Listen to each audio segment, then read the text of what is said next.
through 15. Oh. Oh, shit. Recorded live. I felt the need to start. Hello. Hello, welcome to Claude and Justin talking about 30 Rock at the moment. I guess so, yeah, for the moment. Uno momento. Right. So, you saw the last couple of episodes? Yeah. So I have not seen episodes 1 through 9, but I've seen everything after that, up to the most recent one. Oh, that's weird. Yeah. There's a very specific reason for that, and that's that those are the ones that were online and immediately available. Uh-huh. The ones before that were not. So I see. They would have required extra effort to actually get them in. So anyway, I will watch them eventually, but I haven't seen them. Was the first one you saw when she met the guy from Mad Men? The first one I saw was Generalissimo. So yes.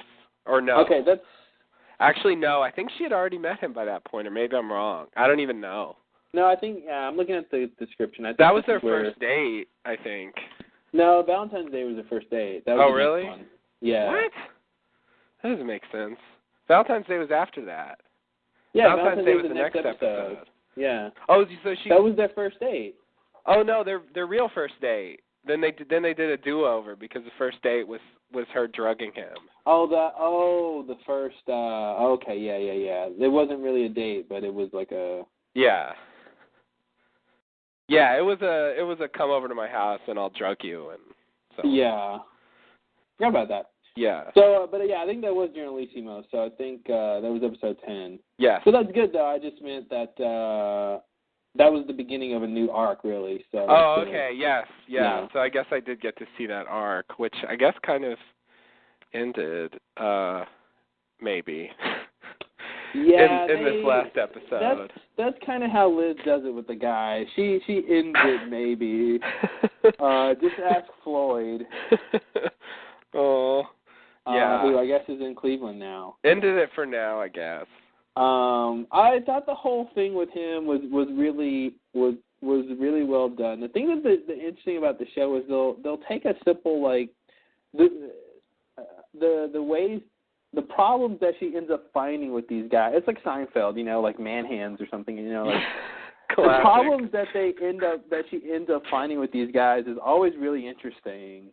There was that one arc, I think that was the beginning of this season, if I'm not mistaken, where she starts dating this younger guy who's like 21 or something, or 20, I think actually, And Jack is like teaching her how to do it because of course Jack does that. He dates 20-year-olds. Mm-hmm. So he's like never give him your home number, blah blah blah. Because basically she's a woman of she's got money and stuff and security, and she can like sort of wow this young kid basically, which she ends up doing, because she wants to be like Jack, I guess sometimes. But anyway. Yeah.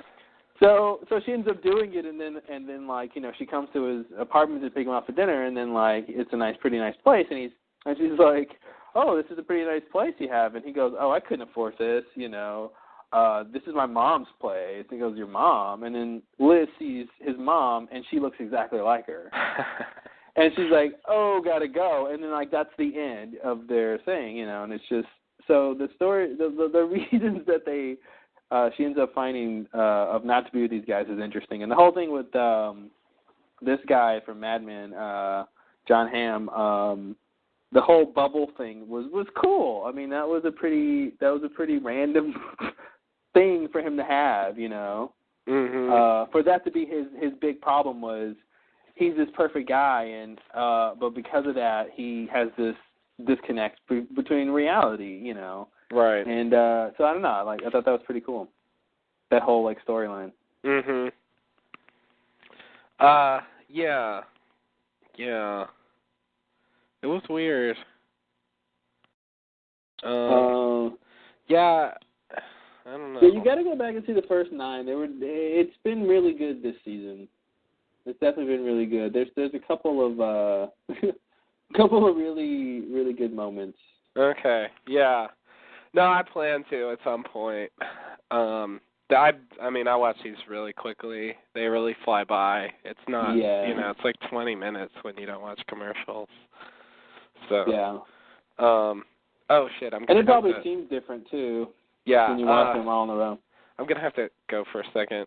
Please hold. I'll be right back. All right.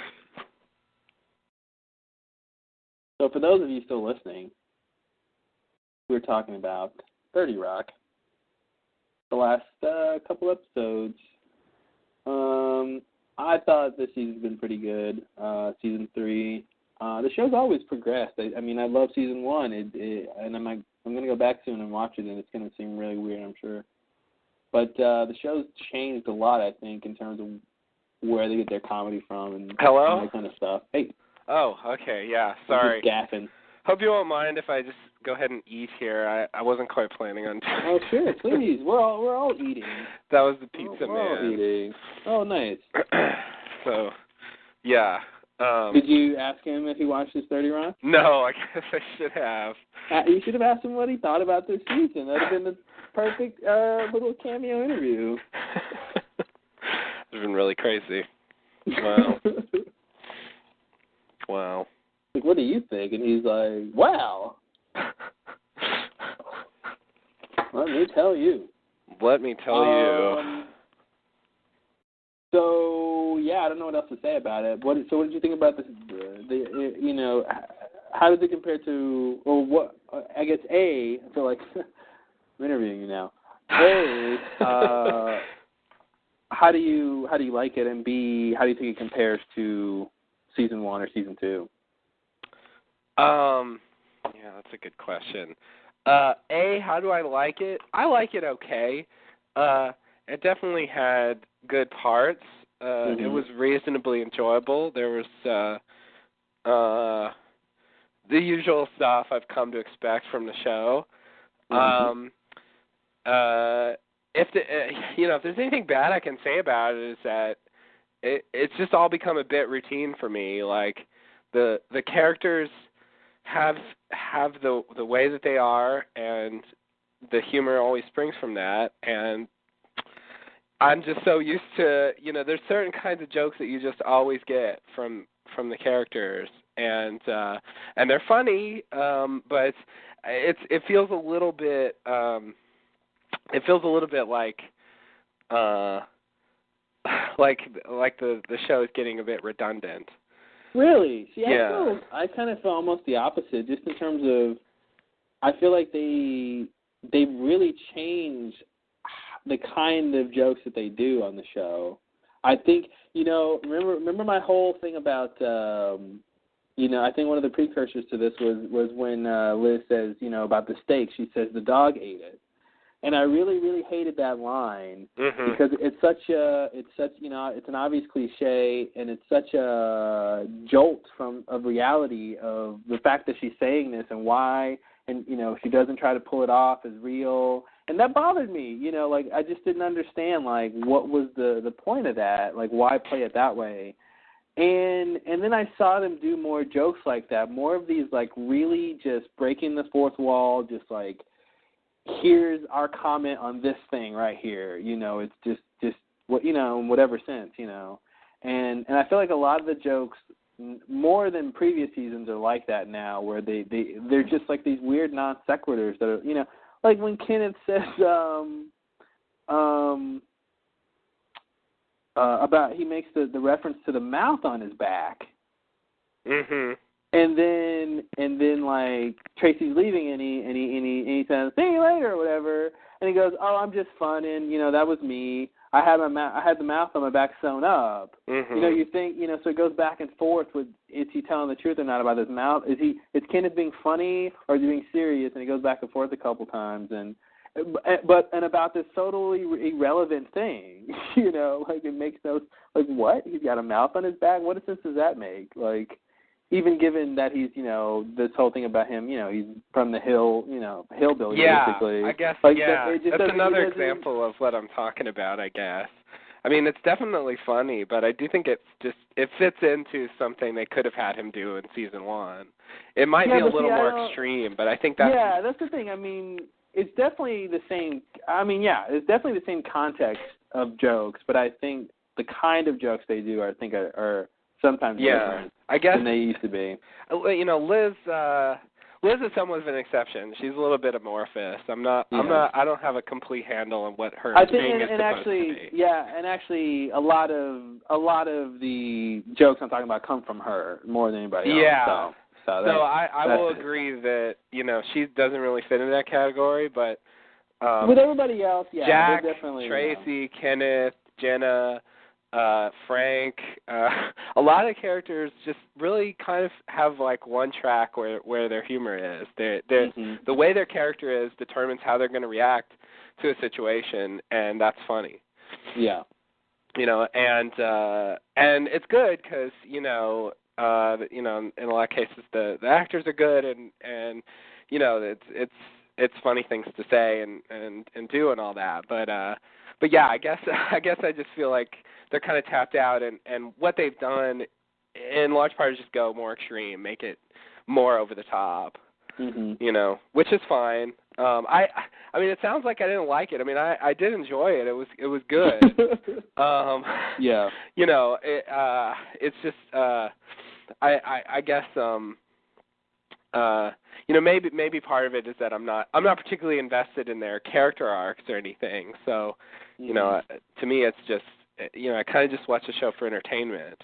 Yeah. So, you know, like well, I definitely, you know, I spend time analyzing the show. You know. Yeah. You know, I'm interested in writing comedy, so I definitely analyze all that crazy stuff. So I definitely, you know. And I think, you know, part of it, too, is, you know, having seen the first part of the season and seeing, I think, the sort of general increase in, like, the extremity of the comedy, you know, I think it ramps up from the beginning of the season, too. So I think that kind of probably affects how you watch it. Seeing you get crazier and crazier and crazier than just, like, watching it and it's already crazy, you know. Right. But right. Yeah.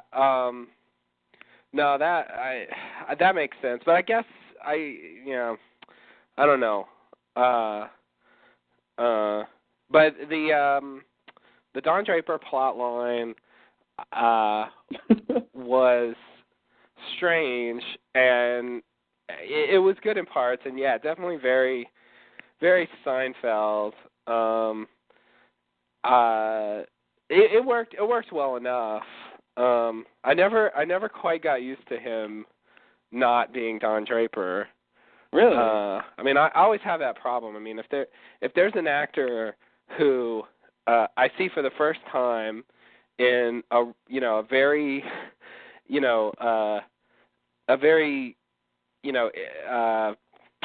what do I want to say, very like individualistic kind of role, you know, with certain like characteristics. Jack Nicholson is in the Joker. You know, The Joker, yeah. It's like you watch that as a kid, you're like, okay, that's who Jack Nicholson is. Yeah, you just sort He's of the define Joker. them with that. You know, I'll probably always kind of think of Javier Bardem as the guy from No Country for Old Men. You know, like there's that just with new actors that happens. You know, if they play a role like that, it can wear off eventually if I see them in enough different things. But in this part, yeah, I was still distracted by that somewhat. And because it's just such, you know, I keep expecting him to be that guy, you know, and he's not. I guess they just, you know, they made him sort of like that guy, I guess, but not really like a go-getter. Just, you know, if Don Draper decided to just kind of flow through life, you know, and yeah, if he was just more normal guy, just did whatever, you know. I thought the episode with their first date, when they have to just go through, like, you know, the first, you know, 6 months of their relationship in a night, I thought that was pretty well done. You know, the progression of that, hey, here, now my daughter's here, and then that whole thing, and then, oh, my mom is dying, and I need you right now, and, he opens up to her about this whole thing, and then she goes in there, and then, and then she gets involved with, speaking of Jack Nicholson, wow, what a connection. She basically tells the Jack Nicholson story, which is, that the woman he thought was his mother was really his sister, and the woman he thought was his grandmother was his mother. Yeah, that's right. Oh, God, that was weird. I forgot about that. Yeah, so I thought for the show to even have that in the plot line was just so, like, I don't know. I really thought that was pretty genius. I've never seen anybody use that. Like as a like a thing, as a joke. Right. Like this, like it's a weird joke. Definitely. It's such a like, the scene is, we've seen that scene, someone dying, on the deathbed or whatever. We've seen that. Now here's another sort of almost, I mean, obviously pop culture, but like, almost urban legend kind of a thing, right. Of this, like, this, it's almost like if she said, you'll find the hidden, pirate treasure under the blue X, like some cryptic thing that we could have heard before, But, right. So I thought that was cool, and then for her to have and then the reality of that situation of like, wow, I got to tell this guy who he just went through all of this crap, the worst thing he's ever going to hear in his entire life. You know what I mean? It's gonna, you know what I mean? So you got all those elements of the progression of their relationship in that night, and then, her being there alone at his mother's deathbed that's as worse as it should get. It's like, Very Bad Things. It's kind of like why I like Very Bad Things is it gets to a certain point, you go, okay, that's as bad as it's going to get, right? And then, no, they go another step. So the extra step of her having to tell this guy that everything he thought about his life, his child, was just completely wrong, And then the question if, how is she really going to do that, Because at the end of the episode, she just says, hear me out on this or whatever, and you don't really know if she really is going to tell him or not. And I don't think they bring it back up, do they? No. I don't think they do. No, I don't remember. I think that was dropped. Yeah, that was kind of a big thing. Kind of reminds me of 6 Feet Under, though. That was sort of what they did at the beginning there, where they had Nate and Brenda when they first met, and she ends up going with him to the hospital where his dad is. Yeah. Yeah. He didn't reveal any secrets to her or anything, but but anyway, I thought that was a cool thing back then, but yeah, that was. But I actually liked the Generalissimo episode a little better, I think, if I remember right. Isn't that the one I'm talking about? What? Isn't it the one I'm talking about? I thought the one you were talking about was Valentine's Day. I guess I'm getting them confused. The one where they have the date, and they like they're on the date, and she makes the stew. He sees the daughter. The daughter comes over. Yeah. Like that episode. I think that's Valentine's Day. Cause oh, is that Valentine's Day? In the Generalissimo episode, he comes over, and she what happens? She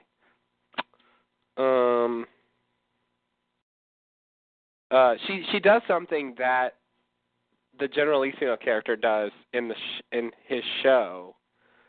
Oh, that's right. Where she was trying to seduce him or something, yeah, right? She drugs him to seduce him somehow, and then. Oh, I forgot about that. Okay, yeah. Yeah, I'm talking about Valentine's. Yeah, I'm talking about Valentine's. Yeah, and there's that. I guess. Generalissimo is this, ridiculously evil soap opera, Spanish soap opera character. The guy who looks like Jack, like. Yeah, who's played by Alec Baldwin. And I guess there's a subplot with Alec Baldwin and Selma Hayek, and she's got a grandmother who watches it and thinks ill of him. That was totally random. That was so random. Like, here's this Mexican soap opera star who looks exactly like Jack for no reason, and that's why the grandmother of this guy, you know, like, it's so random. It's just like, what, you know, and then he actually goes to meet him, and then you get to see Alec Baldwin play Alec Baldwin, and like, you know, it's pretty crazy. It was very strange, and actually gets to like intervene and get him to do things specifically so the grandmother can watch. And I thought one of the things I really loved was just the idea that when Jack was like, "Hey Liz, I need you to write me some episodes of this show." Like, like that she could just do that. Like, she could just write some episodes of this show, and fans wouldn't see a drastic difference in quality, or you know, like. And she'd never watched this show. Like, how is she just gonna write some episodes of this show? That's what was weird to me about that whole thing was how she was just gonna. You know, she had no idea the backstory of these characters. But somehow all she needed to know was the general framework of, like, he's this bad guy who tries to do these bad things. And that was enough to write the whole show. That's weird to me. Yeah. It's funny. I don't know how I feel about it. I just think it's funny, but it's weird. Yeah, it is weird. Yeah, that was... Because if that really happened in real life, people would be like, what the fuck is this? Like, you know. Yeah. No, I don't think it would be that easy. But, I mean, the way they depicted it seemed like it didn't have that much plot. It seemed like there was, like, one room. And I mean, it seemed like the plot was whatever bad thing you wanted him to do that episode. Yeah. And how was he going to try to get it? I mean, that was the thing. It just seemed like a very simple show, but it was just weird that's all you need to write it here. Just, you know. Yeah. So she gets this idea, I guess, for what to do to seduce. What is his name in the show? Do you know? Yeah, it's Drew. Okay. Really? Okay. Drew. And she does it, but she's in the middle of it, and then she says to herself, I am a Generalissimo. You know, it's this revelation that she has. And they have they've done that before, but they have that whole parallel sort of element going. Yeah, it was very similar to the thing they did with was it Survivor, or was it? Yeah, it was the Milf Island. Yeah. It was the exact same thing of showing the character on that show versus Liz, and the sort of that's what's cool is they'll do that parallel and contrast thing, you know. Yeah, and I guess I wanted to ask you, you know, there was something that you made a thing about in season 2. When that scene in season 2 when she's talking to Jack and she says, I want to be more like you, and you know, teach me how to be like you, or something like that. I guess I was wondering if you think that's progressed at all at this point. I do. I could point out several instances in episodes where there is a dramatic shift in Liz's personality due to Jack, a shift in her goals and what she tries to get out of life. In a lot of ways, he's making, you know, I mean, honestly, if you look at where she came from and the kind of stuff she was doing before and what she's doing now, she's like completely different. And part of it has always been, you know, now she wants success. She wants it for real. You know, she kind of had this thing.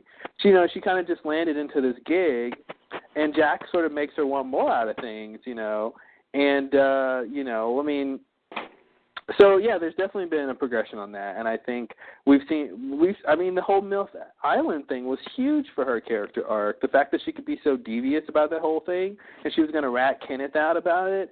And, like, you know, so there's been a lot of instances where I thought they've gone really on the, like, negative end with her character. Like, I'm like, wow, I cannot believe, like, she is doing this. Like, this is Like for any TV character for this moment to be taken seriously, this is crazy, like for the character. And there's times when she's like blindly, and we've seen it, the episode with it didn't go too far in this one, the adoption one, when she wants to sort of get the donut girl's baby. Mm-hmm. Like that was her being pretty ambitious and ballsy, but she didn't go too crazy with it. But she's gone crazy before, like when she wanted to get back in like season 1 or 2 when. I forgot who. Oh, Floyd. Yeah, she fired Floyd's girlfriend so she could be with Floyd. You know what I mean? Like, so she's had this like dark side thing, and where she's not like a goody two shoes. That's what's weird. I mean, she is, but she's not. Like, she'll do these really bad things. Yeah. And no, there's definitely elements where it's pretty obvious that Jack is training her in certain ways, and she actually goes corporate in one episode. Like this was kind of big to me, I'm sure at this point I realize that I make more of this show out than most people probably do, but there was an episode where Jack was saying you can be more corporate and be an executive at GE, blah blah blah, and she's like, no, I'm an artist, whatever. And then basically they have this sort of back and forth thing, and he shows her how much her starting salary would be, and she's like, sign me up. So in that episode, she's doing the whole corporate thing, and she's actually kind of good at it. And at the end, she realizes that's not what she really wants for herself, but she did get a taste of it. You know what I mean? And it was her stepping in that direction. So I honestly think like they have this thing about her.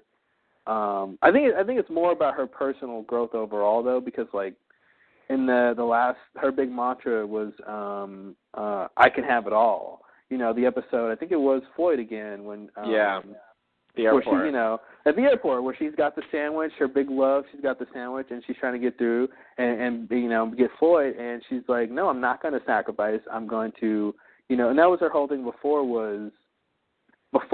Jack came to the picture. She lived like a slob, blah, blah, blah.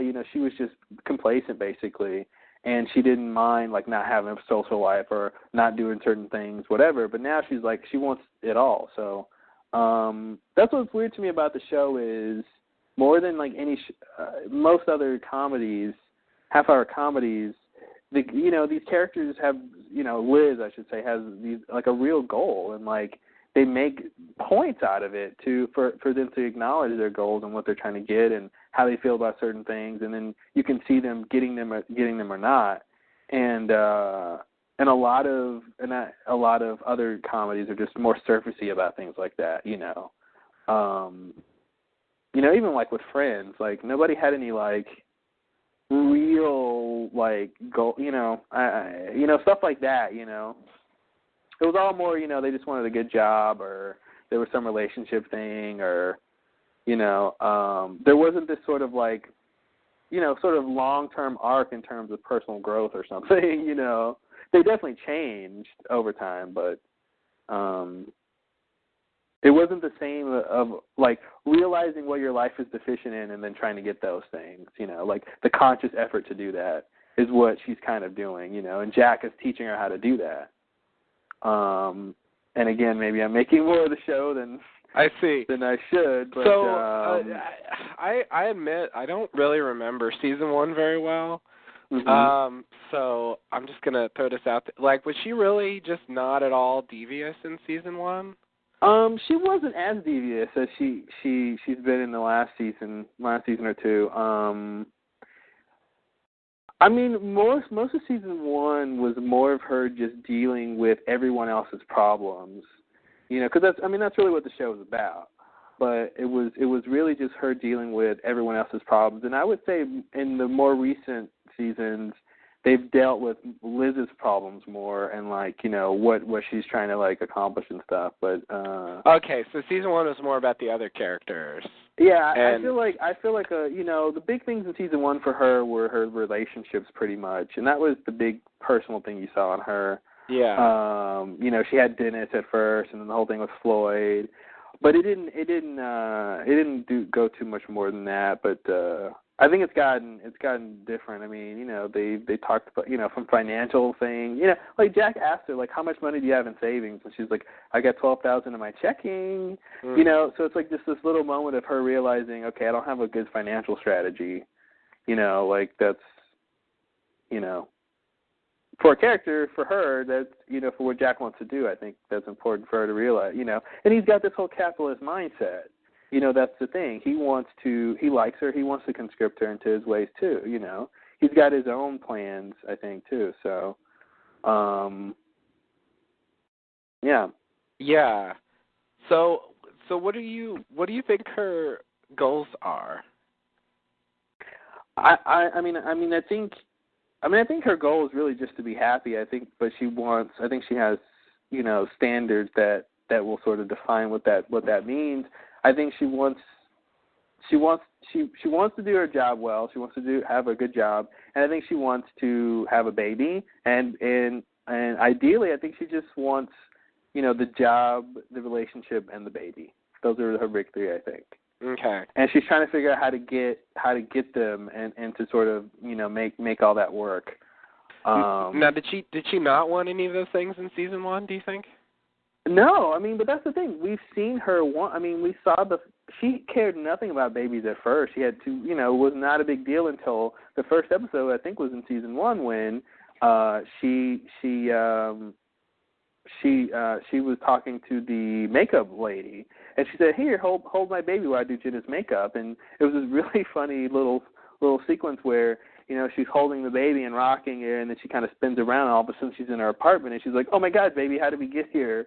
Like somehow she's sleepwalked her and the baby home. Yeah. And so that was the first moment of her maternal instinct, or her biological clock starting to tick, of saying, "Oh wow, I do really want this," and she had talks about that with Jen. So you can see this like progression of this idea, and then it gets to the point where she really wants to do it, and now she's going like the adoption route, and she's trying to get that done. So you see these if you just take if you just take the scenes that are about Liz wanting a baby or talking about a baby or trying to get a baby, there's a definable storyline there. Mhm. Yeah.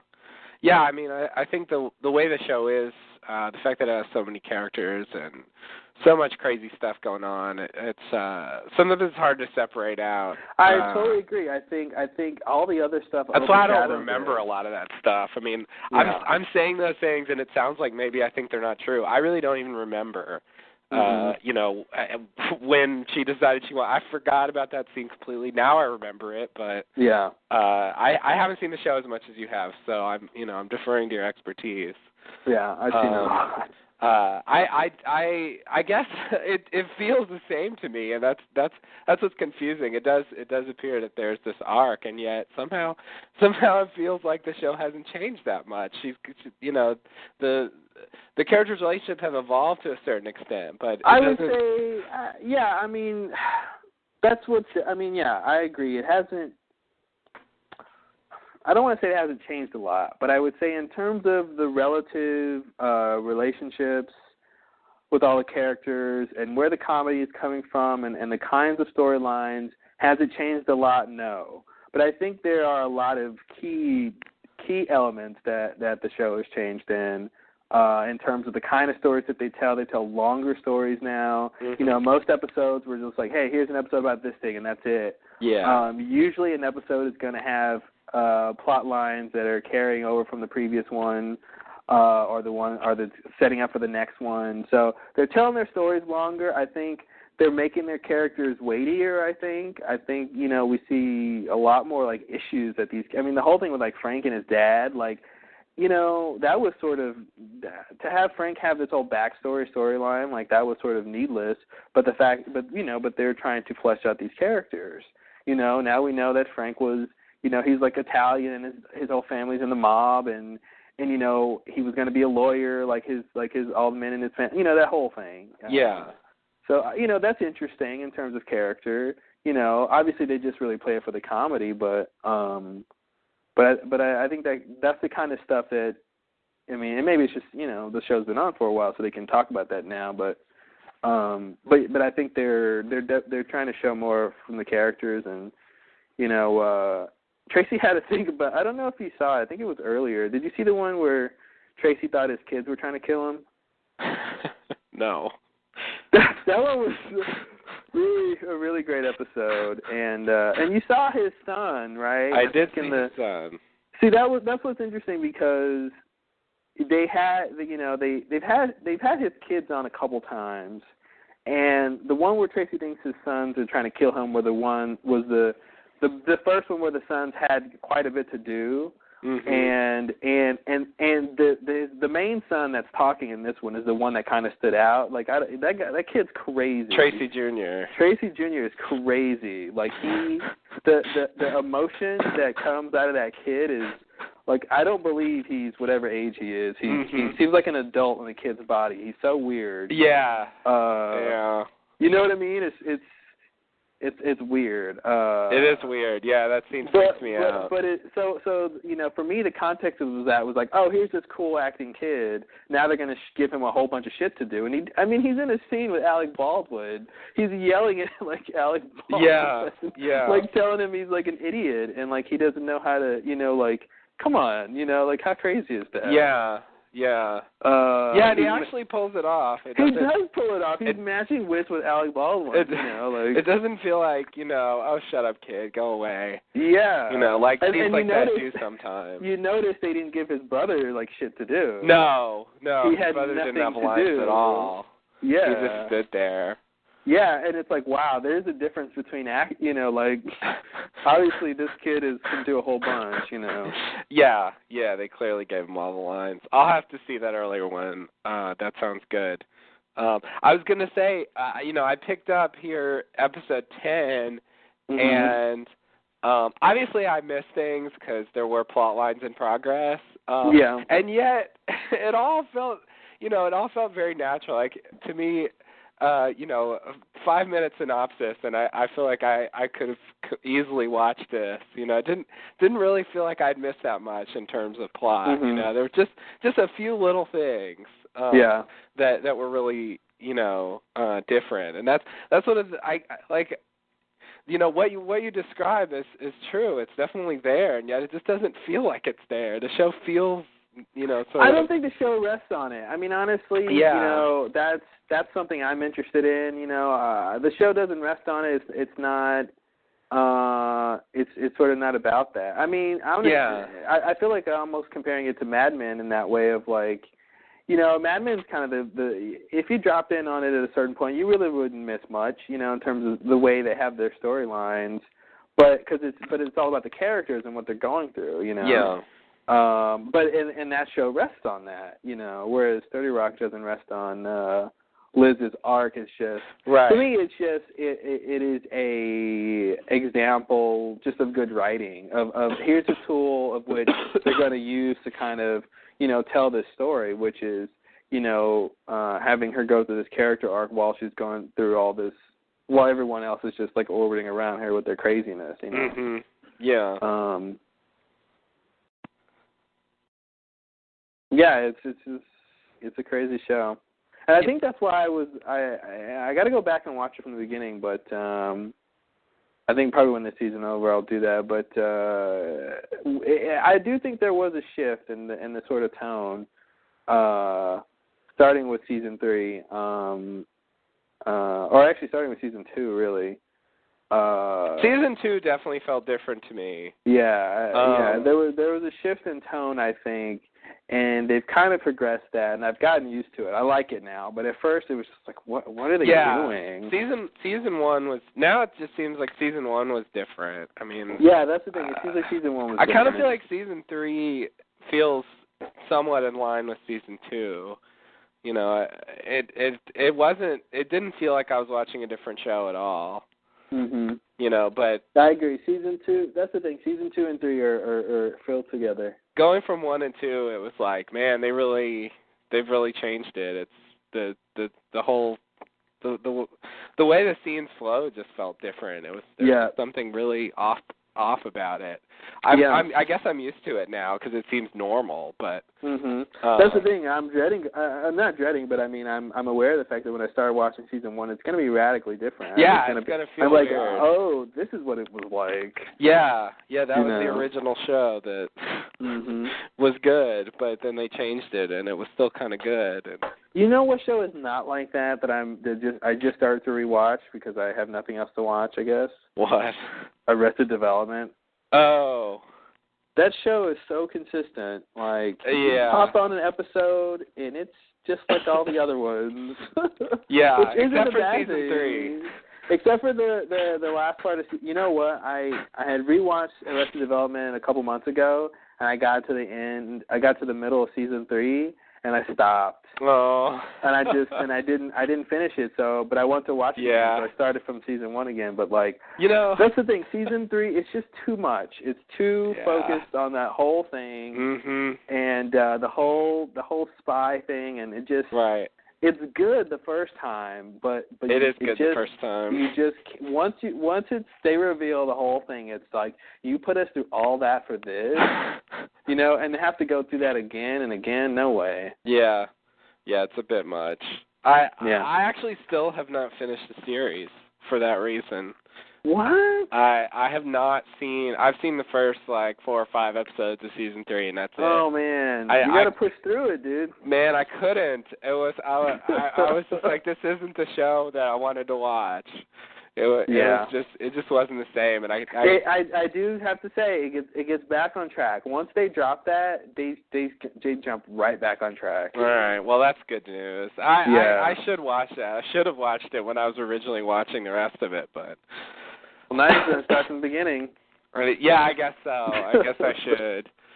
I mean, I've seen a lot of the season 1 and 2 episodes multiple times, but season 3 is the dark horse. I've seen this will be the maybe 5th time I'm going to watch this series.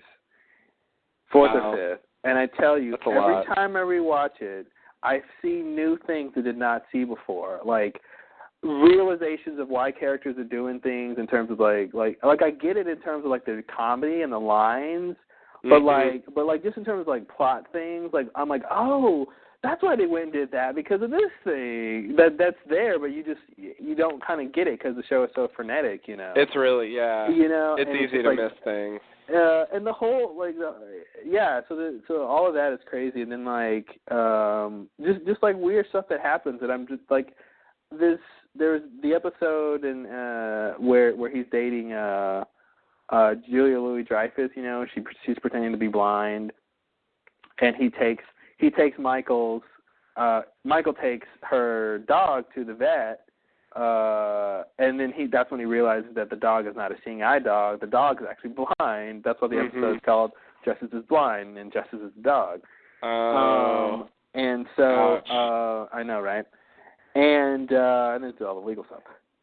So, but anyway, when there's a scene where the vet tells him that, and he's like, what are you talking about, Justice?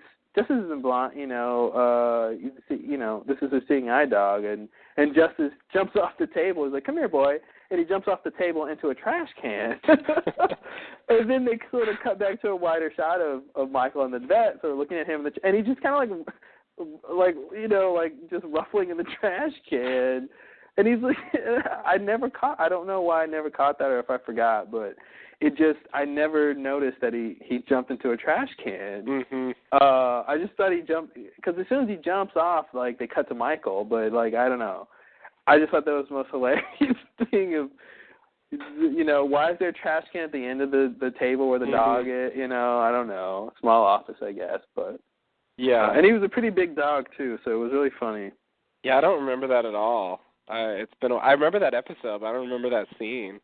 Yeah, they have a lot of little stuff, man. A lot of a lot of callbacks to things. Oh, they do that all the time, yeah. In the first episode, you see all the dressed up gay people that are on the float, that are protesting. While they're trying to have the party for George Sr., the pilot episode. And there's the one guy in drag who has the sign Freedom. Like if you watch the show, that guy pops up in like 6 different times throughout the show, like in random scenes. Like he'll just be there, yeah. Like and he'll with the same sign, with the Freedom sign. Like it's crazy, and it's like they don't have to do that, but they do, and it's so weird. No. Yeah, there's a lot of detail. It's pretty meticulous. There's very few comedies that I've seen that really go to that length for jokes that don't even really register on screen. Like totally. There'll be little things going on in the background, and they don't make a thing out of them. You know, They're just there if you see them. Yeah, that's the thing. It's like little Easter egg treats. It's like if you sort of notice this thing, sort of good for you. Man, the one I just watched was the one where Tobias, claims he has cat-like skills, and he's going to go into Maggie's house and try to find the evidence, because Job doesn't want to do it, and but she's not blind, so she can actually see the fact that Tobias is in her house, and he's just like, he's hiding and sliding around the house like a cat, and it's like, David Cross, genius at work here, and but the whole setup of that was when what's weird about to me is, like you said, the details of the plot, because the plot is that Michael had this evidence. Michael's in this relationship with Maggie, and she gives Michael the list of evidence that she has against his dad, but she's just pretending, because she's not even blind and she's trying to use him, but you don't know that you don't find that till later. So he gets this evidence, he takes it home, he tells his brothers and sisters about it, and he's trying to think about what to do with it. And they don't even really discuss it. But in the course of their conversation, he decides he's honest. He's not going to do it. So he's not going to read the list. But of course, then we realize in a flashback that Job actually, while they were talking, took the files, basically took the files and replaced them. So which is a brilliant, the way they shot that was awesome. Anyway, so that leads up to Michael coming to Maggie's house to basically come clean, and I think they have sex a couple times, which makes Michael late for the meeting with the dad at jail, where Job tells him about the evidence, and so the dad's like, okay, Job, you need to go get more, and, Job doesn't want to do it, so he pawns it off on Tobias. So that's, the chain of events that leads Tobias to being the one to go to her house is pretty drastic. It's pretty convoluted. But I say all that not just to bore you, but for the fact that when Job says, I've got this assignment basically, but it takes someone with agility, and he just he tosses it out there and he turns his back and he's going to walk away, and then Tobias leaps onto his back and whispers to him, agility like this.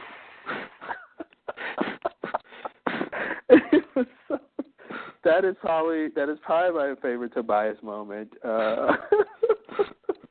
It's so insane. Oh, I love it. And the fact that he whispers it, it's just icing on the cake, Agility like this.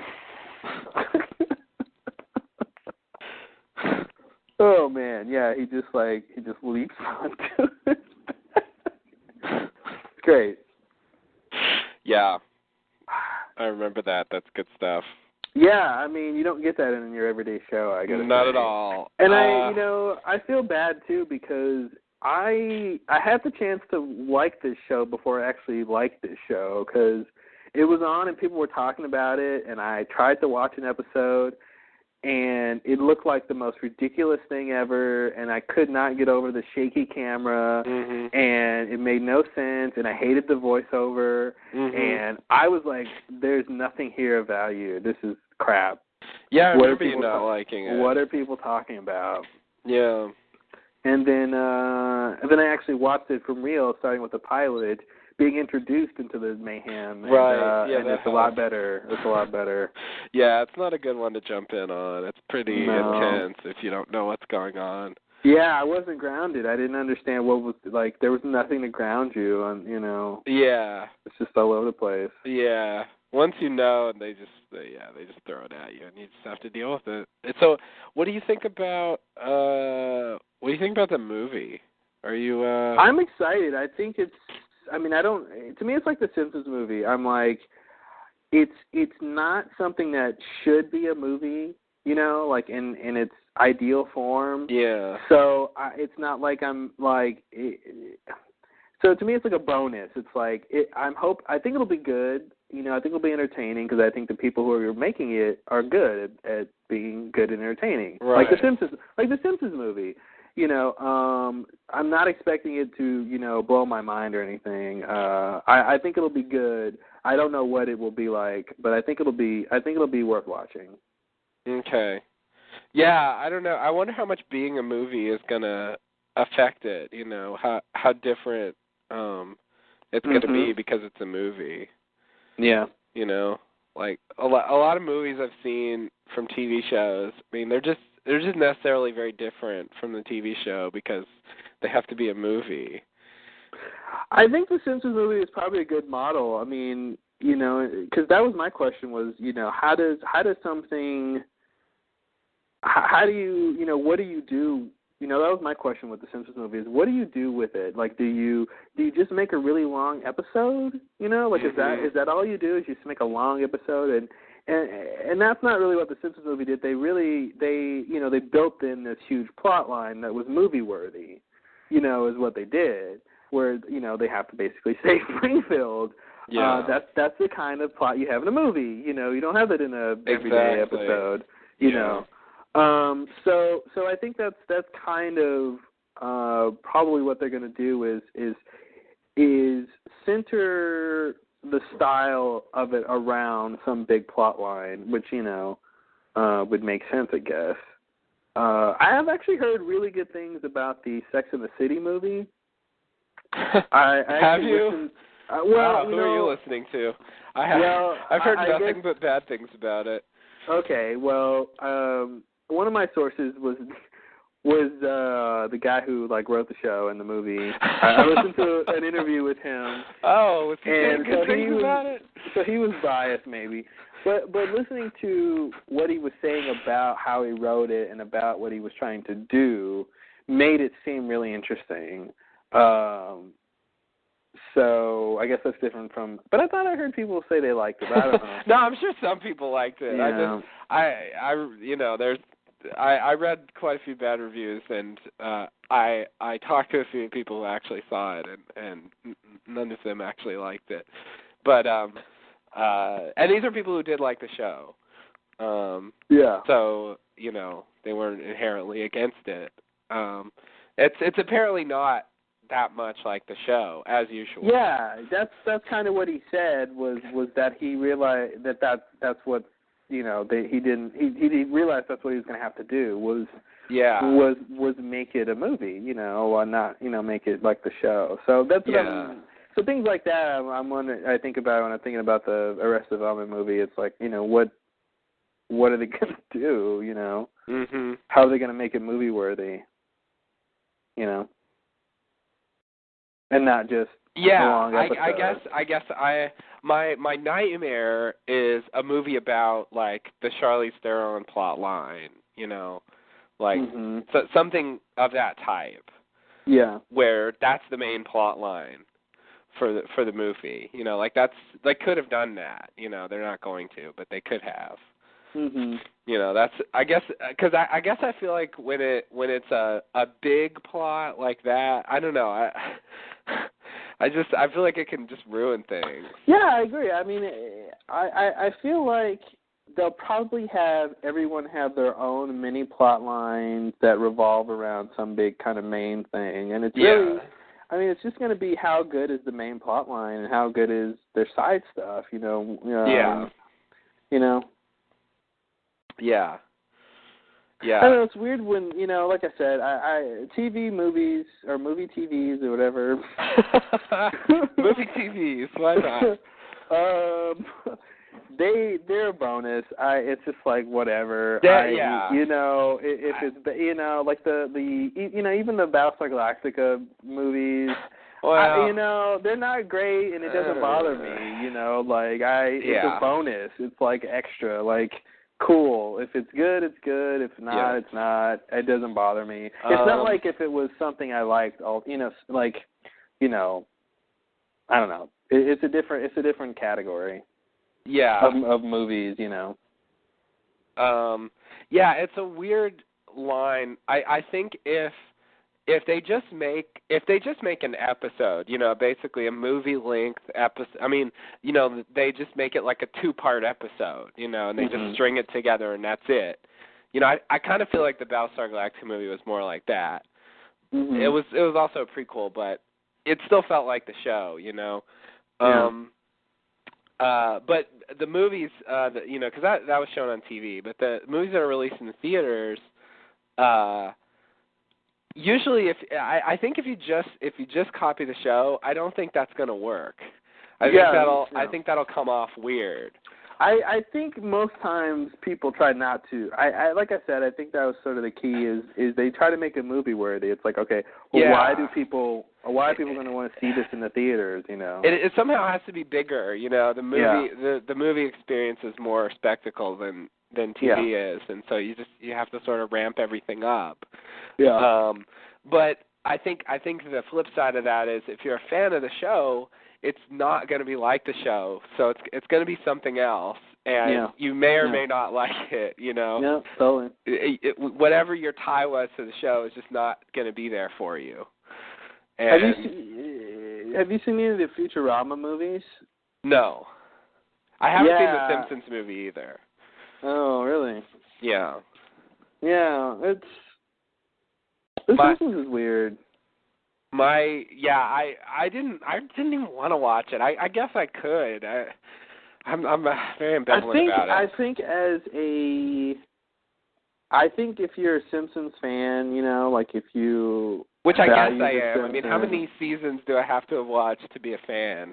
It doesn't matter. It just matters how much you like The Simpsons. It doesn't matter how many seasons you watched. All right, because I definitely gave up at a certain point, and I guess they're even still running, and I havenven watched it for the last 5 years or something. Yeah, pretty soon there'll be more seasons I haven't seen. Yeah.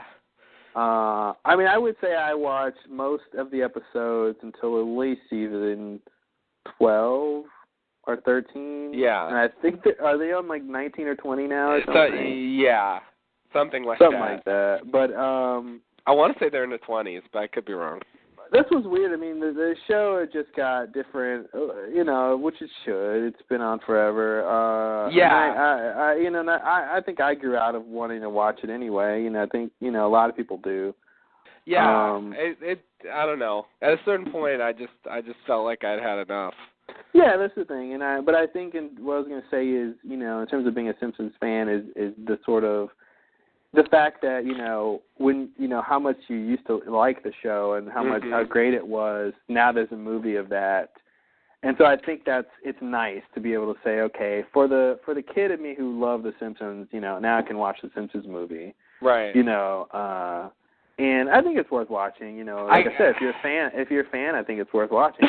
I guess if you don't care about it, then I don't think it's worth going out of your way to see it. I mean, I definitely really liked it when it was on. I mean, there were the early episodes, which are weird. I did watch those when I was much younger, but the sort of middle period. I mean, that I definitely really liked that a lot at the time. The classic era. Yeah, definitely the classic era. I guess I kind of felt like the movie was a product of the newer Simpsons, and that's part of I guess I wanted a movie from a while ago.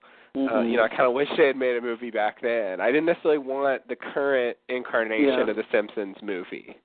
But I think what's cool is the fact that it's the current incarnation, I think, makes it less crazy since it's a movie, since it's already going to be different.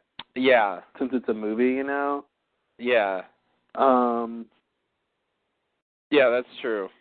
And that's the thing. I've seen episodes in the last couple seasons here and there, and it's still like the show is. It's still kind of the same thing. It's just whether or not you want to see that. Right. It's it's it's the same kind of situations, and it's I think it's still probably as good as I'm just not interested. Yeah. So it's a very strange thing because that's a case where you really don't, in general, have character development or anything like that. I mean, the characters kind of stay the same. Oh yeah, I mean they forever. haven't aged. I mean, yeah. like I'm sure they keep having birthdays, but I don't know how they're not aging. It's been almost 20 years, and the kids are still there, still the same age, and the parents are still the same age, and they're still living in the house, and Yeah, still going to the same school. And they're going to the same school with the same principal, and there's the same bartender and the same boss at work, and it's just it's just suspended in limbo forever. And honestly, if the show, that would actually be a really smart move, and a scary move, if the show actually had them start progressing like a regular sitcom. Yeah. And they go through things, and they eventually graduate high school. They go to Bart and Lisa in high school. Like, I'd watch that. Yeah. Bart and Lisa, like they're like in college. Like, I mean, that would be crazy just as an experiment. Yeah, it would definitely change things. It would definitely shake it up.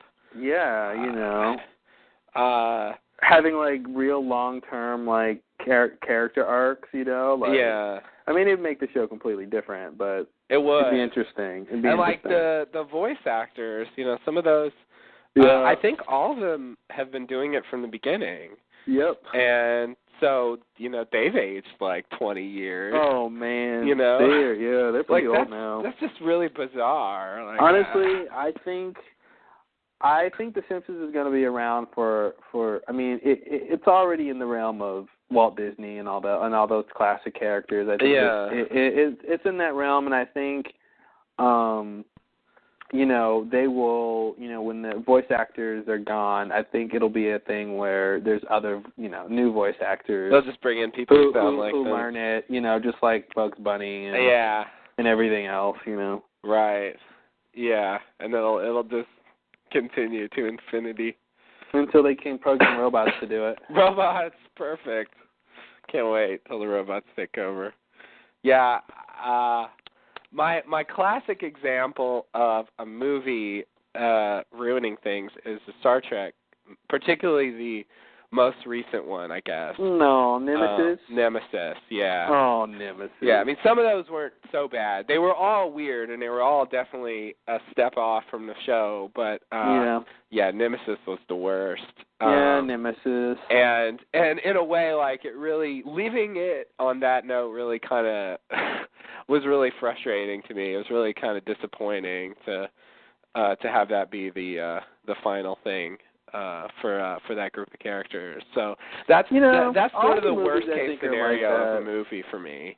I think all of the Star Trek movies I've seen, most of them are like that, where even if the movie has a good ending, it's just like, this is where the characters end up, like this is it again. And I think that's what they kept doing the classic generation. Mhm. This is like, oh, here's another one. Okay, let's have them do some more stuff. Okay, let's have them do some more stuff. Yeah. And it's always weird. It's like, oh, okay, now, Worf is on the Klingon Council now. How crazy is that? It's like, it is weird. It's just, it's a weird thing. Those movies are strange. Yeah. A lot of them, I mean, the Next Generation ones, there's a lot of good ones, some bad ones, and one really horrible one. Yeah. Yeah, that's the only one that was a complete failure. I guess the other three had their moments of varying degrees of quality, but First Contact and Generations are the two good ones. Yeah, definitely. It was the third one is like definitely a slip, a slide downward. Just not quite as bad as Nemesis.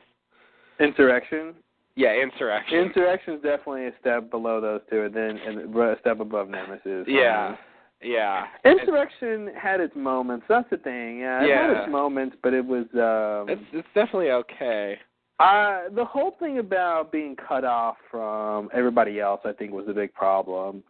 Like, the planet was so isolated. The whole briar patch, like, that was the whole premise. You know, they set that up of we're in this briar patch. And to me, that made it. There was something lacking in the drama.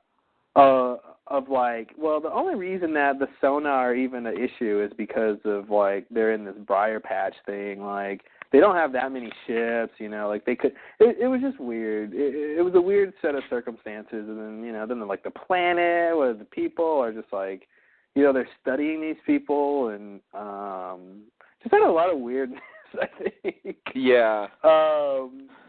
You know, like, because I think that was the first time. I mean, we've never really seen, at least I don't remember seeing, you know, the Federation do anything like that, like secretly surveilling like a pre-warp species.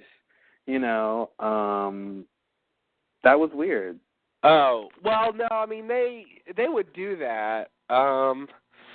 They would do that. I mean, yeah, I feel like they would do that, but I don't think we've seen them do that. No, I mean, well, that's what I meant to say. They did do that, sort of. I think it was different. Although now my memory's fuzzy. Now I'm thinking maybe I'm just remembering that movie. But I feel like I remember an episode where they did something like that. I could be wrong though. They definitely like would go down in disguise, but usually they had to do that because they had to go rescue somebody. Yeah, it was a measure of last resort. It wasn't like, oh, these people have some qualities we're interested in. Like, yeah, they weren't just like systematically spying. Yeah. Their normal course of action, you know, after the drama, of course. I mean, there's always drama, but once that was over, they would just leave them alone. You know, they wouldn't like set up hidden observation stations or something like that. Yeah. So it was definitely it definitely was a different kind of thing for them to get involved in. Mm-hmm. Which sort of makes sense, but it definitely seems risky, as it clearly was, you know, based on the movie. Well, wasn't the whole thing that Data had a problem because of the morality of the situation or something? Wasn't that what it was? Is that what happened? Isn't that why he like did what he did in the beginning? Like, he basically insurrected. Is that what that was? Yeah. Oh, okay. Yeah. Wasn't that what it was? Like, he had some sort of malfunction because of. Yes. Because I think of you're right. Like, the morality of whatever they were trying to do, and he found out, or something weird like that. Yeah. I think you're right. Yeah. God, you remember that movie better than I do. That was it. That was it. Yeah. I forgot. Yeah, at the beginning he was going crazy, and it's like, what's wrong with you? And, I mean, yeah, and that's the thing that brings everybody in because you know. But so maybe it makes sense that, you know, they don't really do this kind of thing a lot because you know, I don't think it's. My point, I guess, is it doesn't seem in keeping with the Federation principles, you know. Yeah. And obviously the people who I guess were the guy who the admiral or whatever who was kind of working with the sonar, I guess, was corrupt anyway. So I guess that's the whole idea. This was sort of a corrupt operation to begin with. Yeah. Yeah. I think that is the idea. The Federation, they did those plot lines certain times where there were. Oh yeah, they've had their share of bad guys in power. Definitely. Yeah, the Federation does some, especially if you watch Deep Space Nine. Like, the Federation gets pretty like crazy sometimes. Federation is no joke in Deep Space Nine. I'm just like, man, guys, calm down. Why are you so evil? It's really weird. Like, you know, Next Generation makes you think they're pretty benevolent most of the time, but I think that's kind of what the difference was. I think they were showing was, you know, Next Generation was a continuation of the original Star Trek, the sort of classic goals and ideas of humanity and those sort of things. Deep Space Nine gets you in the middle of the nitty gritty. I think. Yeah. You've got this sort of. You start at the end of this war and occupation, and everyone hates everybody else already, and it's. And it's not. It's the opposite of like what Next Generation was in terms of like, you know, you got Quark, who you start off with a character who is you know, the whole Ferengi's mantra is not in line with the Federation and their goals, and so dealing with that and the whole the station, I guess I just shortened space station. The station was you know, full of people who were always doing devious things and different kinds of people and all that crap, and yeah. There's a lot of politics. The politics involved in all that stuff. Different factions, and you know, the Federation has to take a side on these things, and you know, in general, in Next Generation, it seemed like they tried more to stay neutral, but I think they had I think largely, you know, the crew of the Enterprise had the luxury of doing that because most of their encounters were out in deep space.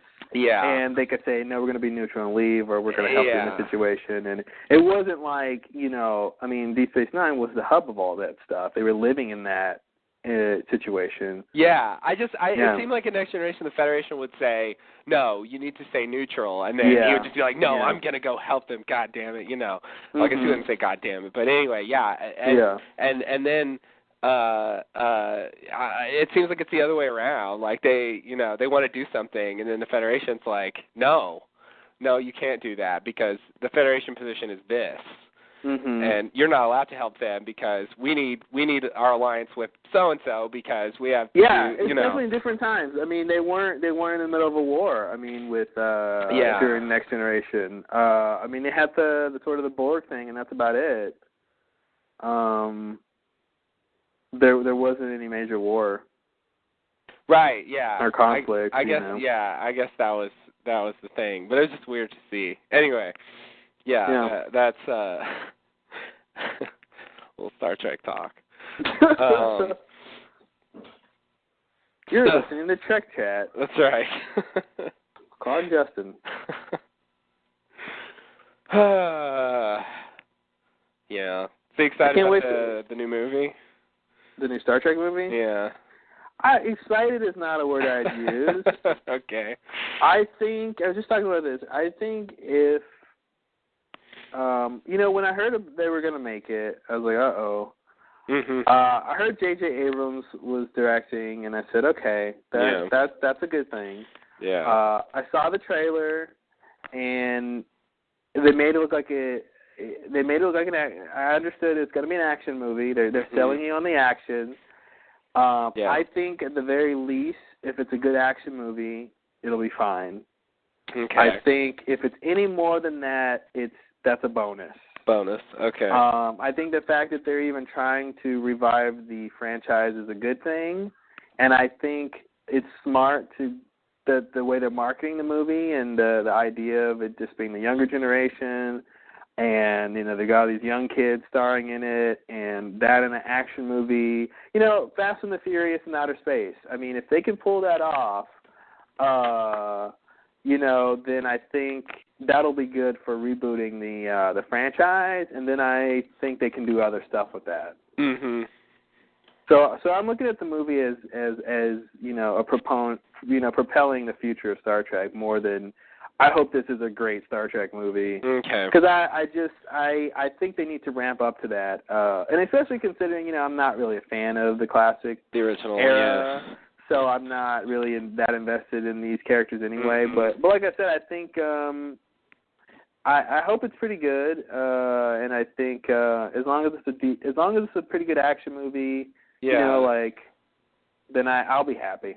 Even if I were invested, I still feel like I'd be kind of marginally interested in seeing a prequel about them. I mean, it would really still be about how good it was. I'm not just inherently interested in the younger days of, you know, characters that I care about. You know, I don't necessarily think that's just going to be great automatically. Well, it's not the younger days. It's the original series characters. Like, they're on the Enterprise, aren't they? I don't think so. I think it's in like the Academy. Am I wrong? I thought it was before the events of the original series. Oh, Are you really? Well, I thought in the trailer I was pretty sure they were all in the Enterprise, but maybe I'm wrong. Maybe Like I thought we actually see the Enterprise being built.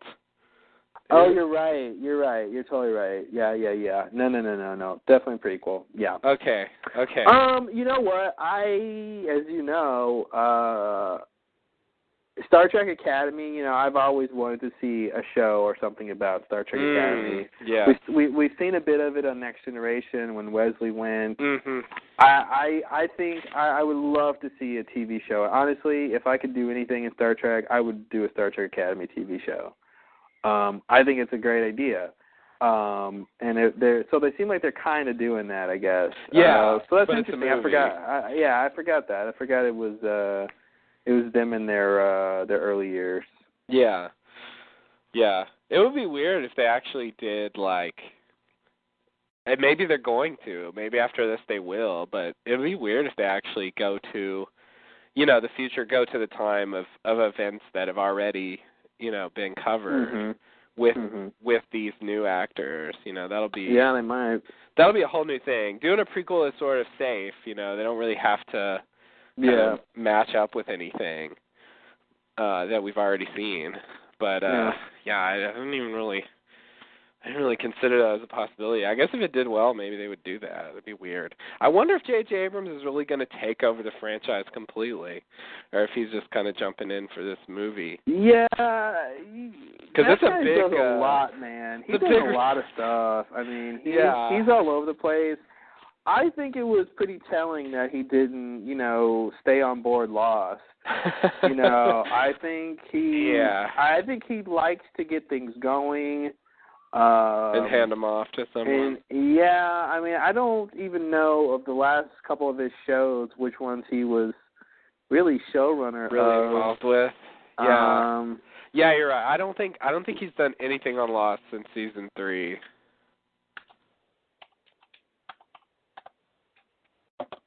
And I don't know what he did on Alias.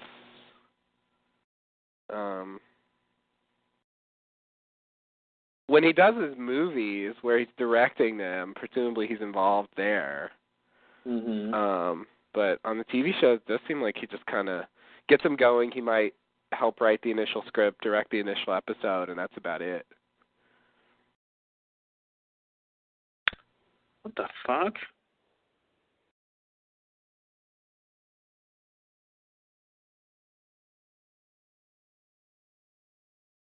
Well, apparently he's...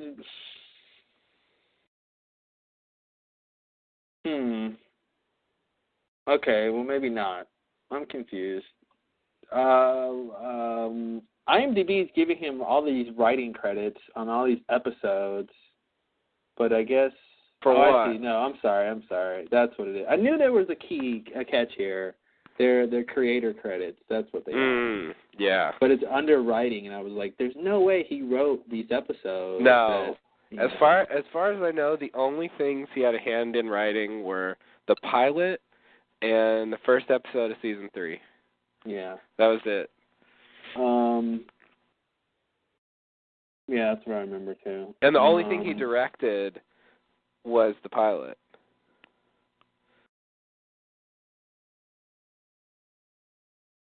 Oh, I see. They put creator. Well, I'll just give him credit for everything.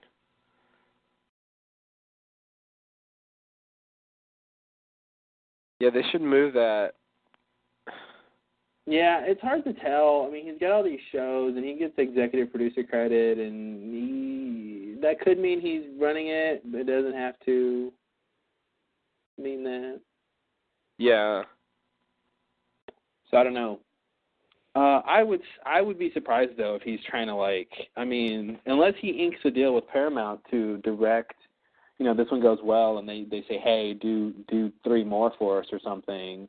On the other hand, I could see that, but I don't know if I see him taking up the reins himself. On the other hand, I don't really know. In the case of Star Trek, like I don't know. I don't exactly know what Gene Roddenberry or I guess Rick Berman when he took over, whatever their role was, but they didn't write episodes, and they didn't direct or anything. Yeah, they were. Those are the guy. Rick Berman was like at Paramount. Yeah. So he's those guys. I think he was like executive producer. I think. Yeah. So he's basically in control of the direction of the brand, of the In general, series. yeah. I guess I'm thinking maybe JJ can do that and not necessarily be like hands-on involved. Mhm. Like somewhat have a say in where it goes, but not really kind of day-to-day involvement. Yeah. Yeah, I don't really know. But probably not. I mean, I don't know how Berman got that exactly. I don't know what kind of position that was, or if it was strictly just being executive producer of the series, or was it more of some sort of title of with Paramount or something? I don't know. But like I said, I think if JJ has an opportunity to direct some more, I can see that happening. I don't necessarily see him saying, "Hey, I'm just gonna on my own do Star Trek movies and right. get the franchise." I don't know if he likes Star Trek like that, or if he cares that much to spend the effort and time. Right. And to me, he seems like the kind of guy who wants to do a lot of different things all the time. Yeah. So. But I mean, you could do a movie every 5 years or something. I don't know. We'll see. But I would be surprised. I don't know. I'd be surprised with JJ if he was, unless he got a deal to direct a whole bunch or something. Mhm. Yeah, it seems like he would be doing other things and. Yeah. He's like, I already did that. Why would I want to do that again? Yeah, pretty much. Yeah. Okay. All right. It would just be weird. It would just be weird if he actually became in charge of the whole Star Trek thing.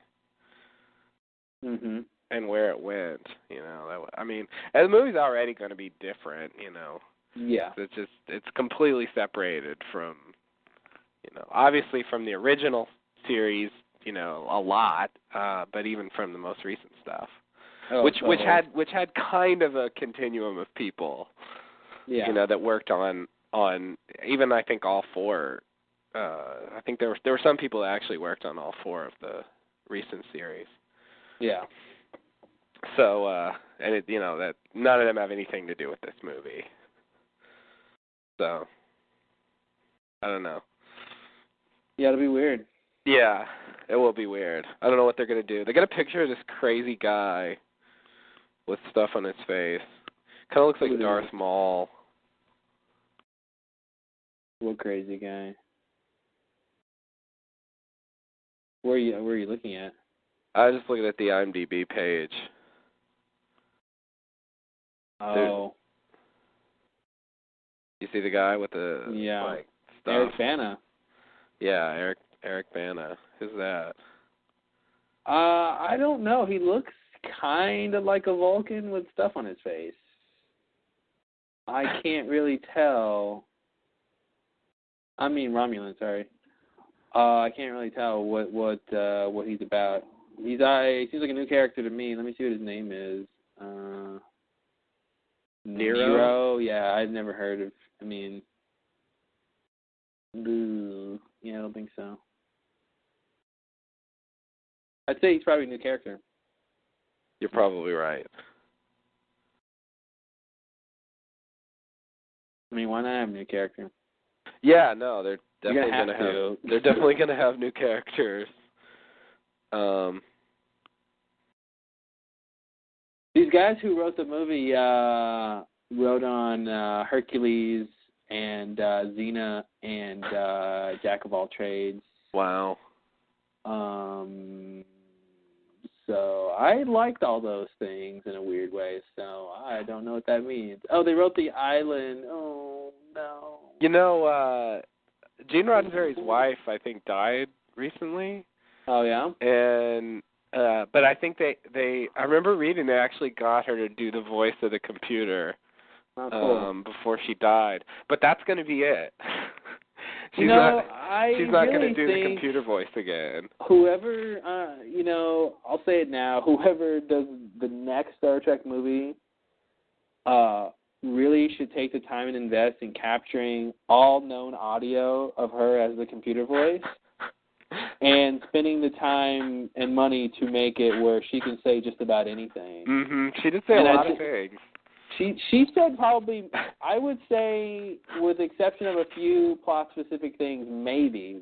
But I bet you can make another Star Trek movie with just clips of what she said before. Just clips, yeah, you're probably right. Because it's pretty standard stuff a lot of times. It's really standard stuff. Yeah. Really standard stuff. And she said so much in so many different ways, in so many different times.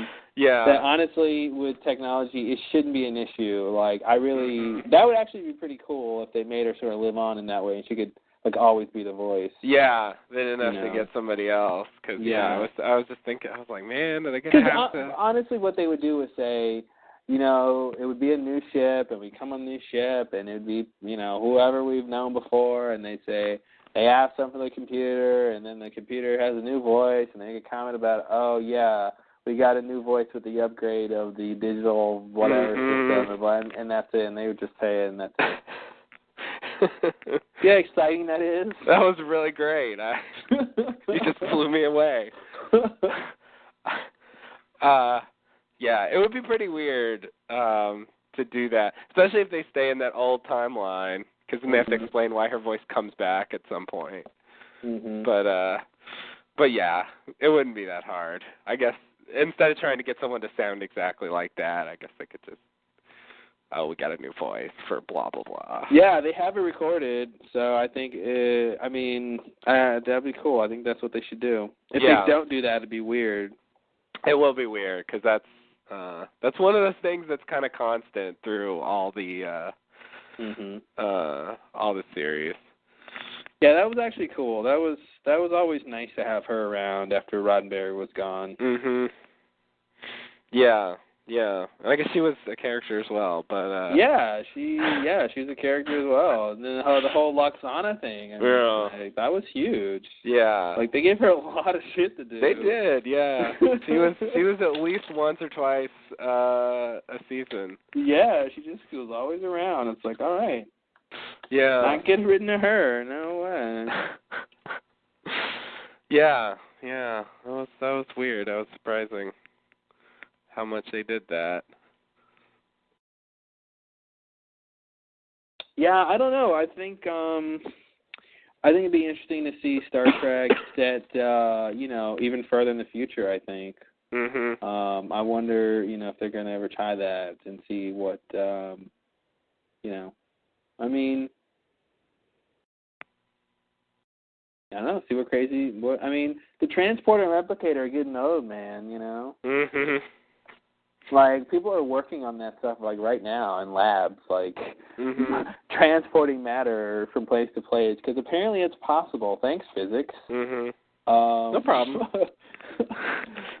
Physics is crazy, man. It's just hey, here's something that is impossible, right? Nah, not if you figure out how to do it, So, I was reading about all those experiments that they do where they can, they put, molecules in this gas and they do something and the molecule will go to this other point in the gas because the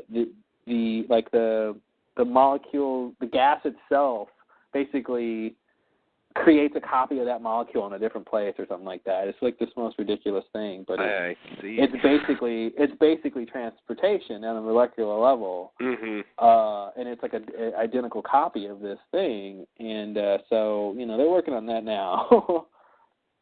Wow. So I've said it before, I'll say it again, we're gonna see a lot of crazy stuff, man. We're gonna see a lot of crazy stuff. They have they successfully shut down the gene in rats that tells their body to store excess fat. Oh, so yeah. The rats can eat as much as they want, have a high caloric intake, and have the same health benefits of a low caloric intake. and they don't gain any extra weight, and that's it always starts in the rats, right? Yeah, the rats are first. Thank you, rats. Then the monkeys. Mhm. And then us. Right. So be looking for that one soon. When it's just like when the concept of eating will totally change. The concept of portions, or like how much you eat or when you eat, or like any of like the nutrition is gonna change. If you have something like that, the food pyramid won't mean the same, I think. Yeah. So, vaguely on that topic, can I just make a small political criticism? You're criticizing someone politically, or you're criticizing politics? I'm criticizing. I'm criticizing someone philosophically, but this someone is in the realm of politics. Okay. So my criticism isn't political, but it's about an event in the political arena. Okay. It's you probably heard well before I did that everyone listening probably heard before I did. I just heard about this. So that Obama gave this speech about stem cell research, and he's he's put out this whatever you call it thing that sort of overturns what Bush had in place, prohibiting it, the funding of it, particularly embryonic stem cells, because those are the contentious. Those are the best. Right, they're the best and the most contentious ones. So yeah, although I have I got an anecdote about that too. Oh, really? We can talk. Yeah, this is the section, I guess. The medical technology section of our podcast. I've got more on the stem cell research frontier, Justin. You've got an anecdote about stem cell research. All right, so I just wanted to say a small thing about his speech. Okay. He took the time in the middle of the speech to say the following. I'm just going to quote from the speech. And we will ensure that our government never opens the door to the use of cloning for human reproduction. It is dangerous, profoundly wrong, and has no place in our society or any society. Okay, end quote. So he says that. That's a bold statement. And I'm not even saying he's wrong. I want to point that out in contrast to this statement from the next paragraph. His statement from not 2 days later, not last week, from later in the same speech. That's right. Yeah. Yeah, I mean, not only the same speech, this is the next, thing that he says. So he's just kidding. It'd be funny. Yeah. This order is an important step in advancing the cause of science in America.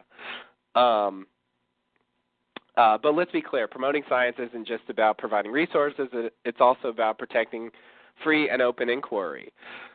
It's about letting scientists like those here today do their jobs, free from manipulation or coercion, and listening to what they tell us, even when it's inconvenient, especially when it's inconvenient. It's about ensuring that scientific data is never distorted or concealed to serve a political agenda, and that we make scientific decisions based on facts, not ideology. Okay, so that's the that's the next paragraph. Now, here's my criticism.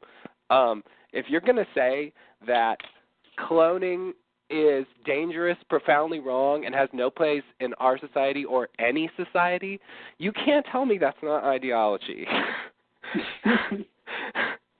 It is. I think, and I think he would agree that it is. I think there are certain issues where you make your stance on them, and it will come down to ideology. I don't think you can judge or base. Most people wouldn't base all of their morality or moral judgment on science. Obviously. It's pretty hard to just do that. Yeah. But yeah, that's a valid criticism, and I think I think he obviously has to play the field on both sides, and I honestly think cloning, full human cloning, is probably the most dangerous technology you create in terms of its implications and the amount of crap you'd have to deal with once that happened. So I can definitely see him saying that. He definitely made, and I think he's pragmatic, and I think he knows that there's people who are listening to his speech who don't like the fact that he is opening the gates to more embryonic stem cell research, and so he wants to let them know that it will not go to human cloning. Right. It won't go there. I'm telling you because I hate it. So I think he's got to give them that message too, and I'm sure he probably believes that, and I think like you said, that's not necessarily wrong to believe that. I'm not going to say it's wrong. It's just that to tell yourself that's based on fact, to say cloning has no place in any society and not ideology is just ridiculous. Like that is not based on facts at all. Maybe there's I don't know. I'd love to hear him defend that. Maybe he's got some reason of how he can reconcile that. Because I think maybe if you think about if you've cloned a human, maybe in terms of the morality of that situation, he thinks that there's no justification for it. Mm-hmm. So but I guess that's more ideology than. But it's it comes down to a moral judgment, I guess. So he's saying there's no moral reason why it should exist. So I guess that trumps, Yeah. And the thing that he's saying is we should listen to science and technology, and so I think he would be in trouble if you could point out a situation in which science is saying, much like stem cell research, where science is saying here's an obvious benefit. And then, a conservative person would say, no, I don't like this because of my ideology. Like, if he was in a situation like that, it'd be definitely worse. But I think, given the fact that there's no obvious benefit to cloning someone, like full human cloning, it's just, I can see his point, If it was like, oh, you clone yourself and you get this great benefit that everyone wants, then it'd be like, okay, you're being, Mm-hmm. Yeah, I guess, this is here's my ideology. I don't see anything inherently wrong with cloning. I mean, it's definitely something not to be taken lightly, but just the act in itself, like, it's hard for me to see exactly what is so terrible about it. I mean, to me, the way things are right now, two adults can get together and produce a child by having sex. What? At will. I mean, the stork comes and brings a baby after two people commit to loving each other. I'm sorry, you're right. What did I say? That's what having sex means. Okay, thank you. Yeah. So, and there's no oversight of this. There's no. And we don't think there should be. I mean, we think people should have this ability, and that's. Well, it's a natural ability and instinct, and to go against that would be to go against being, man. Yeah, we sort of, have a problem with a society like China, for example, where they have limits on reproduction. You can have one child, and that's sort of bad. An indication of a bad society, and I think the idea of creating a human being by cloning, I don't see why that's so much, why that's just so so far out of bounds compared to just two people getting together And Well, here's the thing: if you want to create, if two people or a person is trying to have a child, and the options to them are in vitro or adoption or whatever, and one of the options is to, cloning or something. I mean, that's the thing. It's like there's other options for that than cloning. To me, when I say what I'm saying in terms of human cloning is saying I'm Joe on the street and I want another copy of myself for no other reason than I want a copy of myself. I don't want a copy of myself because I need it for just in case I'm a smoker. I want to smoke. We live in a society where because I feel like in the future you will have the ability to have backup parts. You need a new kidney. You don't have to ask your relatives. You can grow one in the lab. It'll cost you, $1,000 or something. It's the identical replica of your kidney. That kind of technology people are working on now. You know what I mean? So you don't need full human cloning to get these sort of medical benefits. So what I'm saying when I say human cloning is saying just the idea of here I just want another copy of this adult or child person, not for a reproductive benefit, not because of some reason like that, but just to me. Then all you're getting is these horrible moral questions and situations, and you're bringing this sort of person into being that does not sort of have a unique identity in the conventional sense, and that's to me that's nothing to mess around with. But in terms of like what it actually is and the science of it, obviously I have no problem with. But so I don't think it's inherently bad. I would say to me it's bad because of the problems that come with it, and I don't see any benefit to doing it.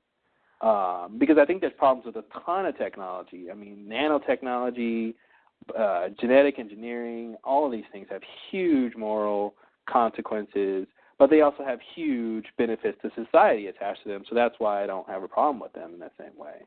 Yeah. But full human cloning, unless someone is like, hey, this is a scenario in which it would be beneficial and it makes sense, I'd be okay, but I can't think of one where it would be I guess I don't know. I would imagine that maybe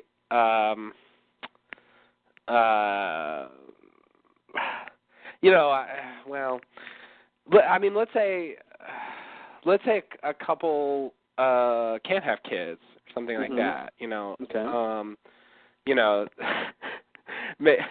I agree that it's weird, but what is wrong with them sort of having a clone baby?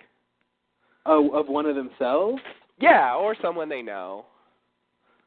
That's willing to do it. If that's the thing. If the idea is for reproduction, and that would be for reproduction, to have a child, have a family. Yeah.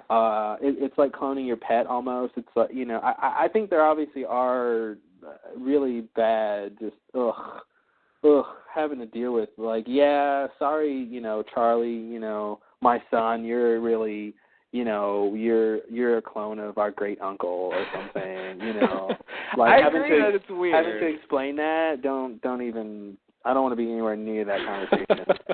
But But I don't think there's anything inherently wrong with that. I think it's strange from my simple 21st century mind. Yeah. But there's nothing inherently wrong with that. To me, like I said, full like adult cloning. Like I'm an adult. I want this other adult. See, with a kid, there's this inherent, guardianship built into it. I guess I'm assuming that.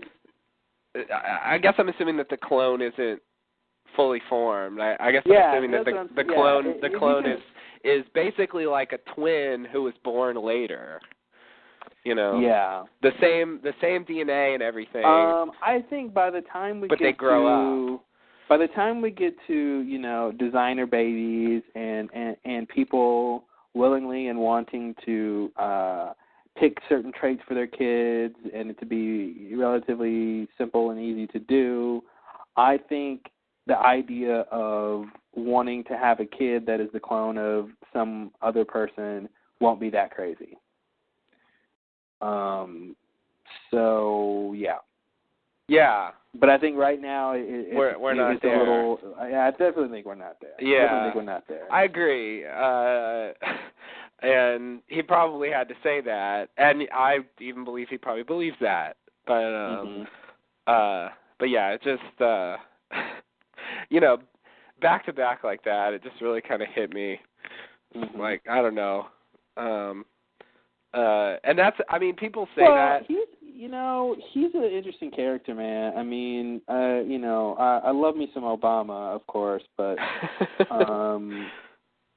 this is the same man who says, we have to, and I don't fault him for this because I think he is living up to it, but just in terms of, how he has to play both sides, or how he plays both sides, he says we shouldn't, govern, have politics be governed by, religion and sort of ideology. It should be by facts and thinking about things, blah, blah, blah. But, of course, he will end his speeches and things with, God bless you and things like that. So he's got both sides of that. Man, I finally watched Religulous last night. Oh, no. Yeah, I finally decided to take that plunge. It was weird. It's you gotta like Bill Maher, I think, to yeah. I thought you were saying you have to like Bill Maher in general, but you have to like it to enjoy the movie. I agree. Yeah, because especially the whole thing about it obviously it's centered on him, but it's about his questioning and his journey, his life, and has his family there, and like that whole thing. And I love Bill Maher, so I thought it was all great. I thought it was a pretty good movie. A lot of the stuff I'd heard before, and I'm on his page in general. And he didn't go too far. I thought there was like one or two times where he was what I would say rude or something. Yeah. But not as bad as I thought he was going to be. And not as bad as I've seen him on his show. Yeah, he's definitely worse on the show. Yeah, he didn't push it that much. Yeah. He kind of would just ask a fairly gentle question and let them answer it and maybe challenge them a little bit. But he definitely most of the time didn't sort of just try to hit them in the face with anything. Yeah. I thought there's a lot of stuff that was really surprising to see, like when he was at the Vatican, the priest he was talking to. Oh yeah, I mentioned that. I don't know if it was on the podcast or not. So whatever. At some point I said that to you. That's something Roger Ebert talked about in his review. That this guy that he interviews who's like laughing off some of these ideas that Roger Ebert says when I was growing up, my parents and the people in my church told me were absolutely true. And it's so bizarre to see someone at the Vatican actually having this cavalier attitude about and he was an old guy, so he lived through all that. He knows. Yeah. And I thought it was interesting because he was like, yeah, it's all bullshit, but I'm a part of it. I believe it. But I don't know how he would answer that sentence. But he was. But I think what was clear from watching Religulous is, or at least what I saw them delineate was the difference between the kind of stuff that religion adds on top of spirituality or this sort of what's in the Bible versus what the kind of stuff that people add, and the kind of when they talk about the Mormon Church and the sort of things that are just not part of the original idea.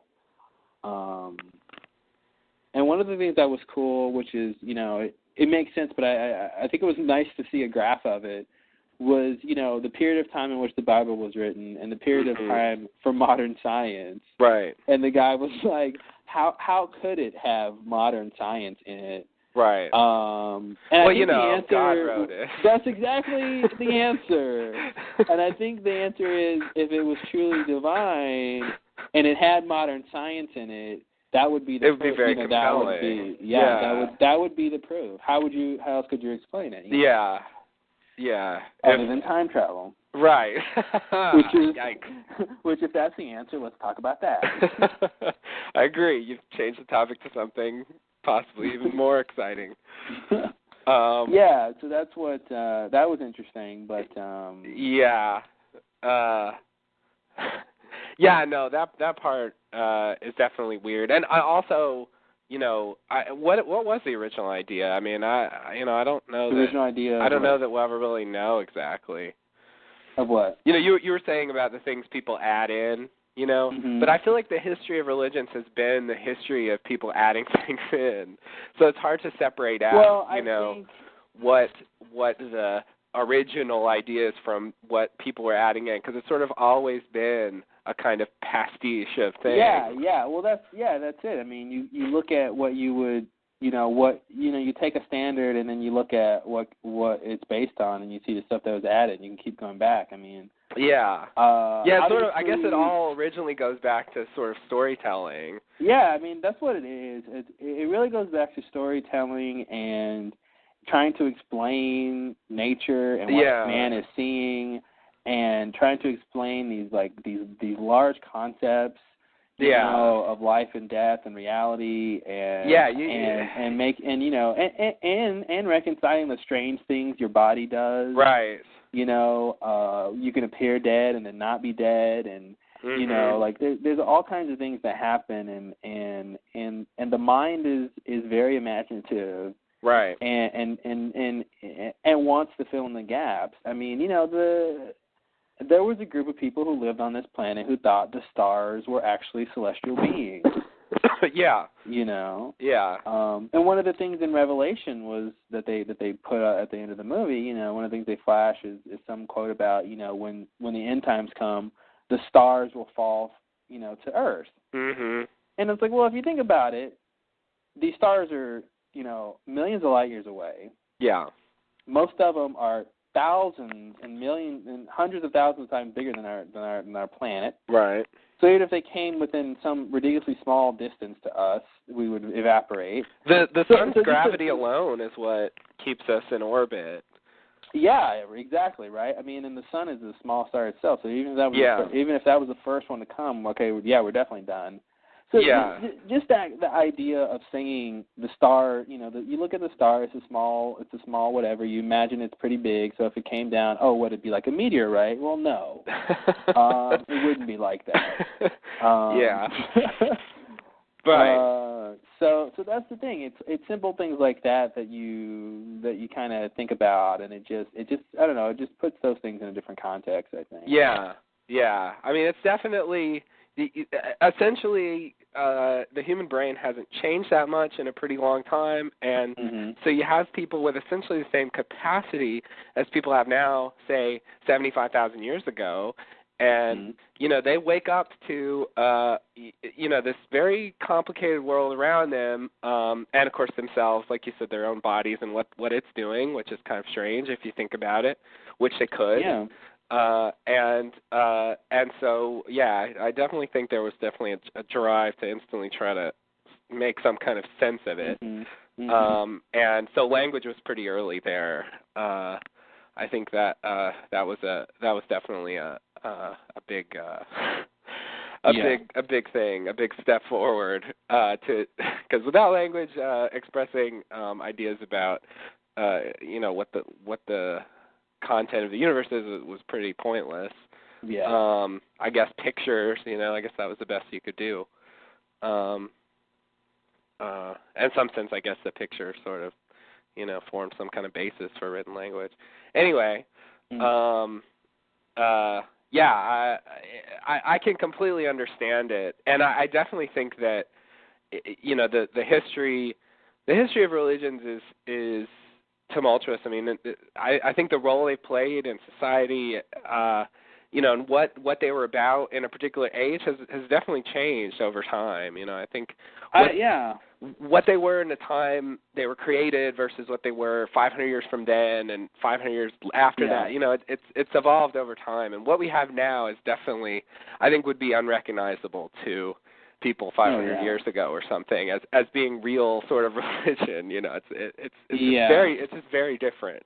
I think religion has played a very valuable role in the evolution of the species in terms of unifying people in certain areas and for common things, and much like a language, you know, just a very strong way to connect people and to sort of try to help guide people in certain things.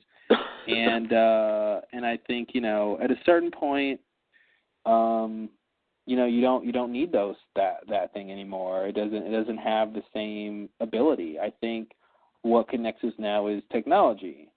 You know, what makes us similar to the guy down the street is that we both have cell phones, we both use the internet, we both do email. You know, you can list similarities in just technology alone, and that would, you know, that'd be a huge list.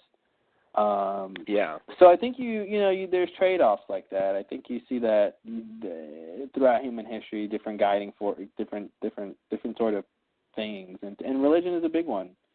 Yeah, I think the globalization of the world, the things you're describing, you know, making us more in touch with, you know, 75,000 years ago, you wouldn't be in touch with much more than, you know, a small radius around where you were born, and you wouldn't really be in contact with people aside from, you know, people you were very closely related to your entire life. And that's changed a lot. And I think even thinking of religion as religion is something that, you know, I mean, you know, if you live in a society where everyone believes exactly the same things, I don't even think you really think to call it a religion. It's just sort of what's true, you know, about the world. I think we need that concept because we realize that everybody doesn't believe the same things. And so we need to work to describe these various somewhat similar kinds of things that you find various places. And I think that was a bit of a blow initially discovering that. And I think initially the solution was we just need to convert them all. You know, if it became this is what we believe about how you should live your life, and you aren't doing that. And our religion, I mean, and here comes where religion gets bad is our religion says that's not good, and we need, and now it's our job to change you. Right. See, that's the problem is if religion said you need to do this and this and this to get the ultimate goal of this religion or to live this life, there's nothing wrong with that.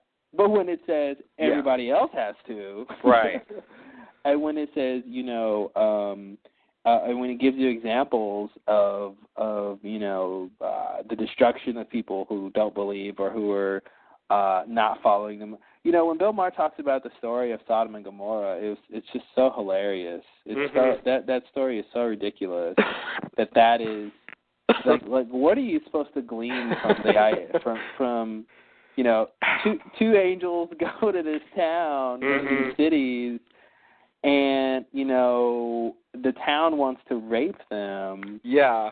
And the holiest guy in the town, he doesn't like come up with some sort of ingenious like plan to like get the angels to escape, or the angels don't sort of like, use,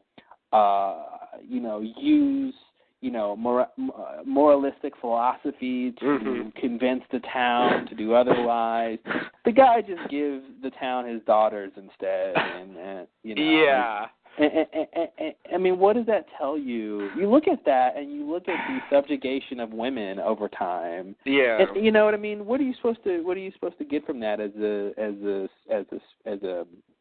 as humans? When a lot of mythology and stories have these sort of what we would consider archaic notions about very simple things. I mean, look at slavery in the Bible. You know what I mean? And so it's no wonder when you have someone who is, a religious conservative, is bigoted or something, Mm-hmm. who has their Bible to back them up that the races shouldn't intermarry, Right. even if that's a wrong interpretation, Right. So that's obviously the problem, and when Bill Maher was talking to the trucker guys, and he was asking them about the Bible, and it's just like, well, the Bible is true. Why is it? Because it's the Bible. And it always makes me think of, you'll know this, but I know it from back in the day. When you write proofs or something, and you have to write your givens or whatever, and Right. it's like with religion, the problem is the given is that something is true, something that you can't really prove is true. God exists, or the Bible is real, or whatever sort of you want to say. Yeah. That's the problem. And when people try to defend it, they can only go back to that, to the fact that, well, it's true, I believe it, I have faith, and of course that's where the faith comes in. Right. So that's what's interesting is he got them to a point where they really couldn't sort of answer certain questions. Yeah.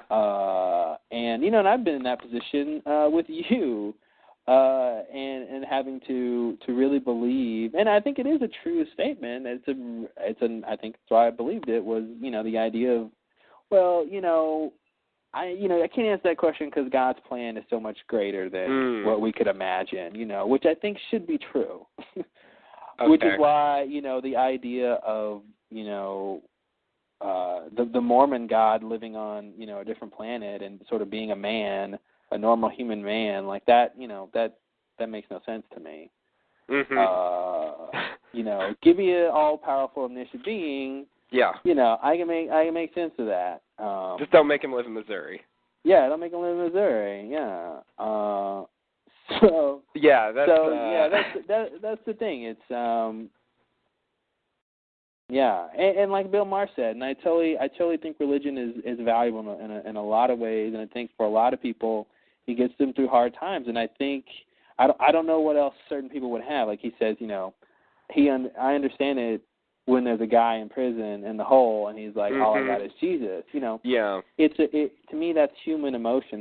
That's humanity at work, needing to cling to something for hope and for Savior, and people give that a name. People personify it.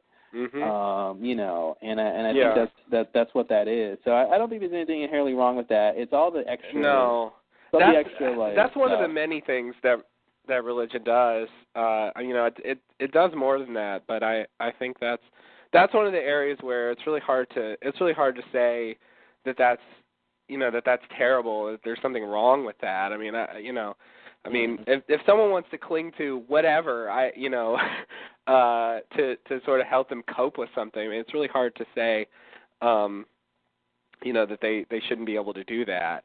Whether it's objectively true or not, it sort of doesn't matter. That the role it's playing. And that's the thing, when you're in a situation where there seems like there's no hope, what could get you out of there other than extraordinary means? Other than something you can't see or taste or touch or anything, but you hope is out there because that's what you're counting on in terms of, you're in this situation. Yeah. And I think, for better or worse, we have the intellectual and mental capacity to make what we think feel real, Yeah. And you see that in like anything, but not just religion. But so I think the combination of all that, because if we were a more like strictly logical kind of a species, where like a dog, like I don't know, I always get baffled that a dog won't kind of see its reflection in a mirror, like it's just not interested in that because it knows that it's not another dog.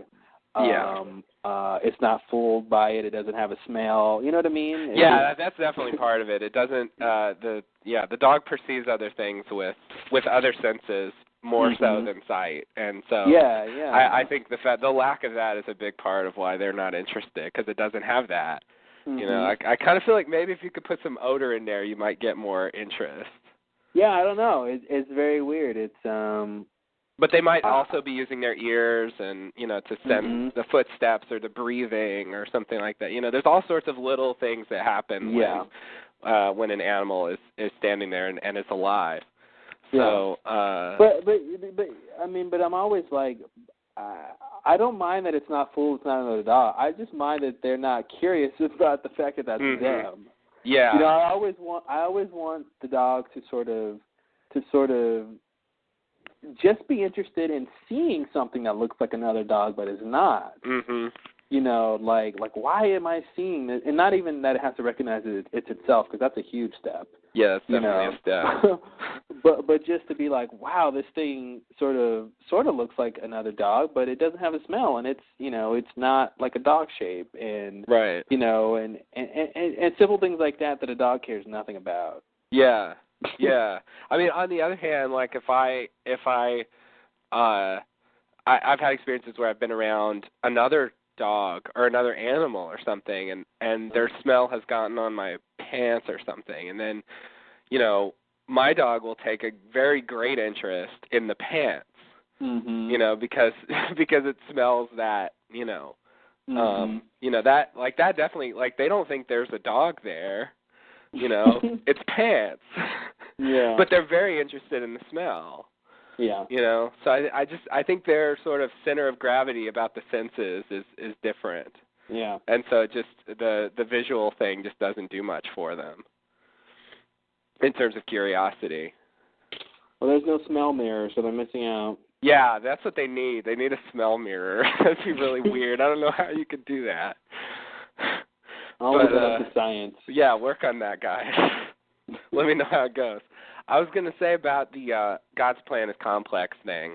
That's one of those things that I agree it should be true.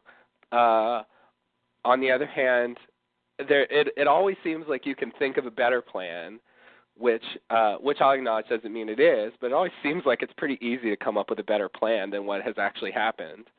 The other thing about it is I feel like that's sort of the ultimate dodge. It's kind of unbeatable. It's definitely the last thing you can say. Once you say that, it's sort of over. You can't really argue with it much, because in that case, sort of anything that happens sort of fits into that framework. Yeah. So whatever I say can be explained by that, and so at that point, you have to give up. And so it's a good move in that way. On the other hand, it's sort of, not that great in that it doesn't explain anything. Yeah. Ideally, an explanation will actually sort of do some work, and it kind of just pushes it off and says it can't be done. So that's what I don't like about it. But it is kind of unanswerable. So I guess that's what's good about it, and why it's a very commonly made move. I definitely think it's something that you saw less, in older times when less was known. About what was wrong. Like it's something that became necessary when a certain number of things, it became apparent that a lot of things were just not true, and there needed to be some kind of way of dealing with that. And I think whoever thought of that, originally, it was a brilliant move. Hats off. Whoever thought of saying God's plan is complex? Yeah. And we can't understand it. Yeah. Much like the lady who explained the Holy Trinity by the 3 states of water. Yes. Something like that. Bill was kind of blown away by that. He's like, oh, wow, that's a good defense. Like, oh, okay. Yeah. Water can be liquid, solid, or gas. Okay. Boom. There you go. Science, it just confirms what we already knew. Another version of that argument I've heard, and this is actually, you see I say it's good because it's unbeatable, I don't actually think it's that good, but there's something nice about its unbeatability. You often see this kind of argument, I think, in conspiracy theories as well. And so an example of that is I've read the idea that dinosaur bones were planted there to test our faith, that there were no such things because they're not in the Bible, but, the bones are planted there to make us think that they were there, What the lengths to which the human mind will go to reconcile reality from fantasy is pretty extraordinary. I mean, I think that's like I said, I think it's our greatest power and weakness is what our mind can convince us of, because the same sort of conviction can send a man to the moon. The same belief in the seemingly impossible. And then, of course, you get, things like that where, there's these dinosaur bones that were planted all over the world to throw people off the track for no apparent reason other than to test faith. And like we're supposed to find them and reject them, because they contradict, the scripture. Yeah, and then of course you could tell that person, well, oil is from fossils, that have to, decay over, thousands and thousands and thousands of years, and more than the 5,000 that they think is that are. I just think. Yeah, I know. When you think about the universe and the solar system and the sun and the planets and you think 5,000 years and that's an awful lot to get done in 5,000 years. Yeah, it is. It's pretty impressive. Well done, if it's true. And you just have to reject a lot of science to reconcile that. I mean, carbon dating and fossil records and all of these different technologies that allow us to date things. Right. And that is certainly the most extreme position. I mean, there are a lot of people who don't actually believe that, they have kind of a wishy-washy thing where they pretty much accept the science, but they insert the religious ideas where they can, They try to make it work somehow, but they don't sort of openly reject things to that extent. I think a lot of people are in that camp, which isn't so bad, but it's definitely a newer phenomenon. It's something that I think people have had to do. I think I'm no religiologist. I guess the word is theologist. Yeah, maybe. Theologian. Well, it depends on what you're talking about, but both things. Because theology, I think, is specifically about interpreting the religious texts and stuff like that, or maybe it encompasses the history as well. I don't know. Anyway, one or the other or both. Okay. But I'm neither of them, I can guarantee. But it seems to me there is a sort of, overall, if you look at the last couple hundred years, there's a decline in, I think, sort of the overall belief in, if you're going to lump it all together, religion, versus, you would see the increase in the knowledge and use of science, Right. And I think that is a logical progression, and I think people will, I think there will be an increase in the number of people who sort of devalue religion. Yeah, over time. There's still a lot of people who will say they are part of religion, but it's weakened in the way I describe, and that what that actually means today is much weaker than it used to be. Oh, totally.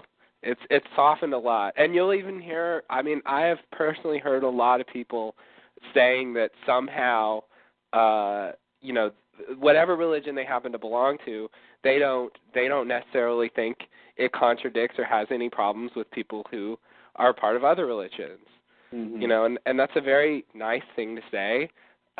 Certainly socially well adapted, but if you just read the words, I don't think it works. Here's the thing. I think when those religions were created for the times, I think it made sense. to say we don't like these people, or Yeah. these people are God's people, or these sort of things. I think if you if someone wrote a Bible now, someone who was a Christian claimed they were divinely inspired to write the New Testaments, or whatever. I guess that would mean there needs to be a new Messiah. I guess so. Or whatever happened, I think it'd be different. I think I think it'd be hard pressed to. I guess I'm saying I wouldn't expect that Bible to include, prejudices and biases, right, and bigotry. Yeah. That is beyond the level of our current society. Yeah, I agree. I think it would be on par. Yeah. Yeah. At worst. So I think that says a lot. And I just in a general sense, how can you expect 2,000-year-old documents to guide a species or whatever, ideally for eternity, forever, for who knows when, ... Yeah, a very nice point I've heard made along those lines. This is not me, but I'm going to say it. That the Isaac Newton, his Principia Mathematica, the most famous thing he ever wrote, where he sort of laid out his physics in detail, which could reasonably be described as one of the most astounding examples of human intelligence ever. Wow, you don't get to say that every day. Yeah. I know. It's a bold statement, but I mean it. I mean, he had very little to work with and came up with a lot. So anyway, you could very reasonably say that. It's I've heard it said, and it's not outrageous. Mm-hmm. On the other hand, based on what we know now, a pretty average educated person who knows something about physics could easily say a ton of things that he was wrong about. Mm-hmm. Just no problem at all. Yeah. And you're talking about the 1600s. It's not even that long ago. And so I think that just illustrates, how right should we really expect, something that much older and produced by, I dare say, intelligences less than Isaac Newton, to have actually pulled off. Yeah. I mean, it would be amazing if somehow it held up better, So anyway. Yeah, I agree with that. That's one of the nice things about science. We can sort of appreciate people who achieve things like that, and definitely made advances. I mean, what he did definitely paved the way for what happened later. Mm-hmm. But also, we can say they were wrong. Yeah. We can sit and say they didn't know everything. They didn't have all the evidence at hand. Some of their calculations are even incorrect. The math wasn't really developed as well back then. So I think that's something that's kind of missing in the religious world. You can't really get anyone to. I think you'd be hard pressed, even with moderate religious people, to get them to sit down and tell you a big long list of what Jesus was wrong about. Mm-hmm. So I think that's that's one of the things that bothers me somewhat. Yeah. It's sort of just immutable. It's always there. Well, but Jesus, I don't know. He didn't necessarily do a lot of bad stuff. I think you could definitely get people to say other crap that they were wrong about. Mm-hmm. There's a ton of other stuff. Yeah, but I mean, he did. He did make certain claims about the world. Mm-hmm. I mean, you mean in terms of? Okay, I see what you're saying. Yeah, yeah. And I mean, yeah, the moral teachings. I suppose they're. I mean, that story you mentioned from the Old Testament. There's more examples like that. It's it's pretty crazy, some of that stuff, and what exactly we're supposed to glean from that, I don't know. Mm-hmm. But the New Testament was written later, and so it has, it has a different view about morality and stuff like that, and it's more palatable, as it should be, Yeah. But it's still lacking in certain ways. I mean, there's still problems there.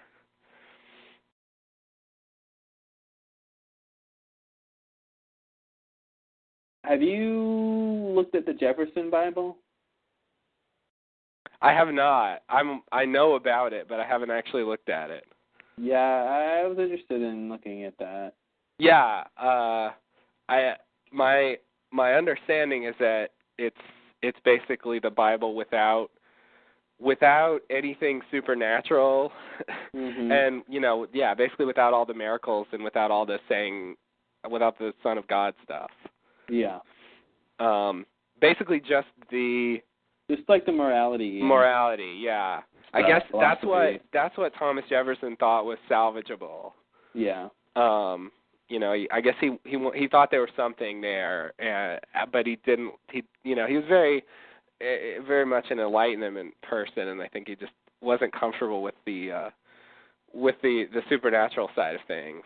It's pretty amazing, though, the existence of that thing. I mean, that's one of those things that really blows me away. That a president actually did that. Those guys, man, I don't get it. It seems, and maybe just because I don't know.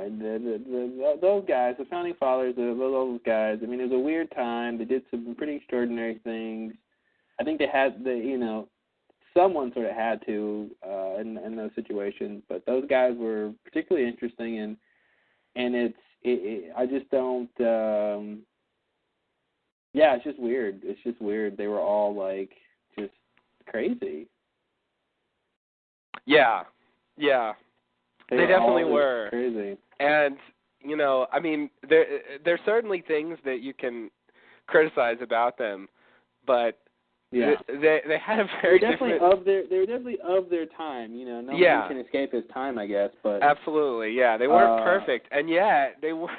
They were surprisingly in terms of thinking. Yeah, surprisingly forward thinking. I mean, it was good. I think the reason why the Constitution and the founding documents have held up so well is that they they knew what they were doing. They did a good job. Could you imagine if they didn't? If they just came up with these systems and rules that are just horrible and it would work for a little while and then 20 years later, just what the fuck? Yeah. Why does every state that starts with an A get 3 senators, and every state that starts with an S gets 2, and yeah, yeah, definitely think we lucked out on that. It could have been a lot worse, but it definitely seems like politics back then had a very different character than it does now. Well, that's so true. I can't even say anything to that. Yeah, but, I guess that's not really a bold statement at all, but I think it's a valuable statement because of the crisis that we're in right now. I mean, our politics needs to be reformed. I mean, to me, what's crazy is the mess that we're in financially was basically caused by willful neglect and greed by a very small number of people, and people product of a certain culture and attitude and lifestyle. And I think we won't be able to really solve our problems unless we solve that idea of the ideology behind the people who run Wall Street and run these companies. And if all those people ever care about is how much money they can make, they're not going to be serving the country as a whole, at large. I mean, it's just not possible. Mm-hmm.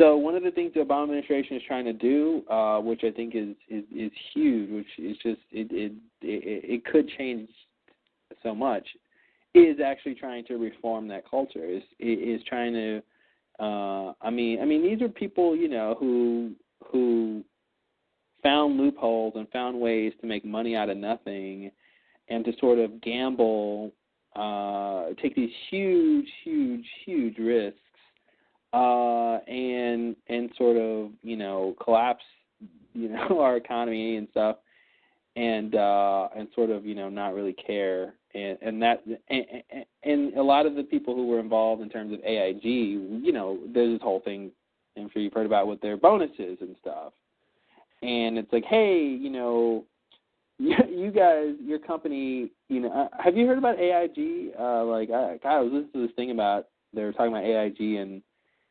how the company, you know, it's just basically the biggest, you know, the biggest financial institution ever to be on the planet, and it's in so many countries and part of so many banks and so many. They painted this picture of it as literally just like this tentacled monster. Mm-hmm. with its tentacles and like everything, mm-hmm. and this thing, this beast that just grew, and I'm sure there's just people who were at the top who just had no idea what parts of the company were doing. They couldn't. They were just doing too much, you know. So I think, you know,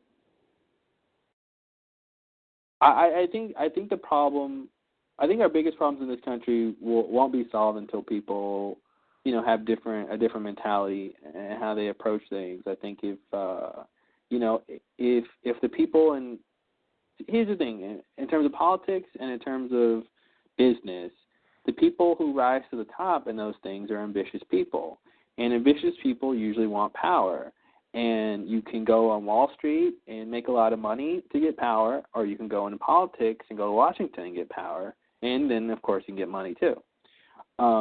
So I think there's where your problem is that the people who are not only running our economy, but the people who are supposed to be legislating these people, and the people who are, you know, same people who are running our government, are sort of, you know, a lot of them are sort of just more, you know, egocentric and self-centered and looking for power, and it's not about, you know, what they're doing in terms of the country. It's about how much money are they making, how are they turning a profit, how much more can they siphon out of this thing? You know what I mean? And if that's what's driving the economy, that's what has been driving the economy, it's just not going to go anywhere productive, as we've seen. So you gotta figure out. I don't know. You gotta figure out how to have people fucking have common sense and decency. I mean, that's really what it comes down to, I think. Mm-hmm. It is saying, you know, oh man, this whole situation is just ridiculous, you know. Yeah. So what are you proposing as a solution? I don't really have the answer. I think you have to. I mean, in terms of the short term, or you mean in terms of long term? Like how? Well, you know, I mean, I guess I mean short term, but if you have a long term solution, I wouldn't mind hearing that either. Well, I think short term, you know, oversight and regulation, you know, I think, you know, in general, you incentivize people to do good things, and you just have to, you know, the companies definitely did that. They incentivized them with money, but the good thing they thought was to make more money, right. And not to, you know, do simple things like have a responsible business. So I think that's the short-term solution, is to, you know, get the people out of there who are the fuck-ups, and make sure that, you know, transparency is huge. And if the Obama administration gets this thing going, it's going to totally radically change how politics works. I mean, there's shit that Congress deals with on a daily basis that the American public has no knowledge of, you know. And has no ability to interact with or comment on, or, you know what I mean?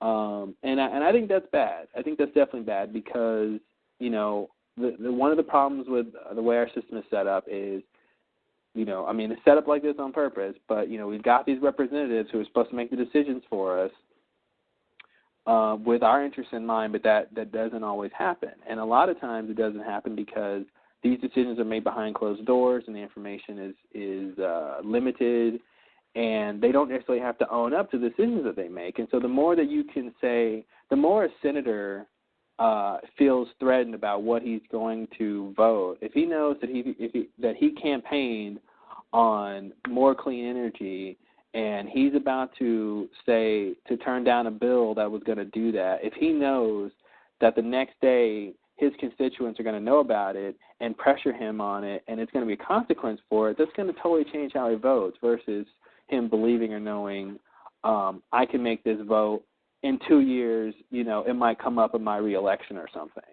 that I voted this thing on something people have forgotten about. Mm-hmm. So I think that's going to be a huge, huge thing is transparency, and that along with proper oversight and regulation, and people saying, hey, what can you do, what can't you do, not letting a company like AIG get as big as it did,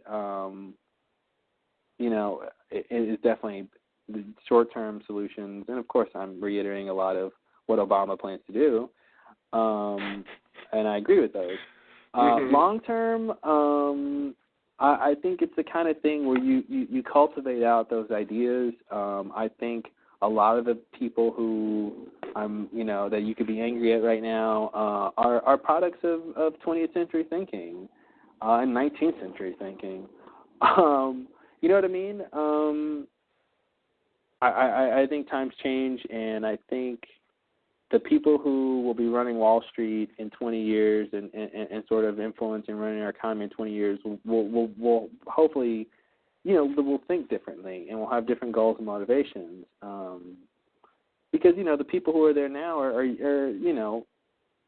what they know about business and capitalism and commerce and economy and all these things are sort of products of what came before. And doing business that way, and I think that is going to kind of change now that honestly, dude, I think it's kind of interesting to picture this whole sort of global financial collapse in the context of now we have the ability to sort of to a certain extent redesign the economy, redesign how we do business, and I think the fact that we and let's say the world, sort of grew into a global economy. I think part of that is it had its problems because it sort of happened organically versus being sort of designed. You know what I mean? And so now I think there's areas where you can go back and say, well, this sort of thing that happened as natural progression doesn't quite work, and now that we're in this mess, we can sort of redesign how we do X, Y, Z. So I think we'll see some benefits in that way too. Okay. All right. But you're not advocating any kind of radical shifts in the way the economy works. You're really just saying. Honestly, I would love to find. I mean, here's my thing. I hate the way our economy works. I mean, I think there's. I don't know. I mean, I'm not an economist. I couldn't propose any better systems. Yeah. Me either. But here's what I do know. I do think something's really fishy about the Federal Reserve.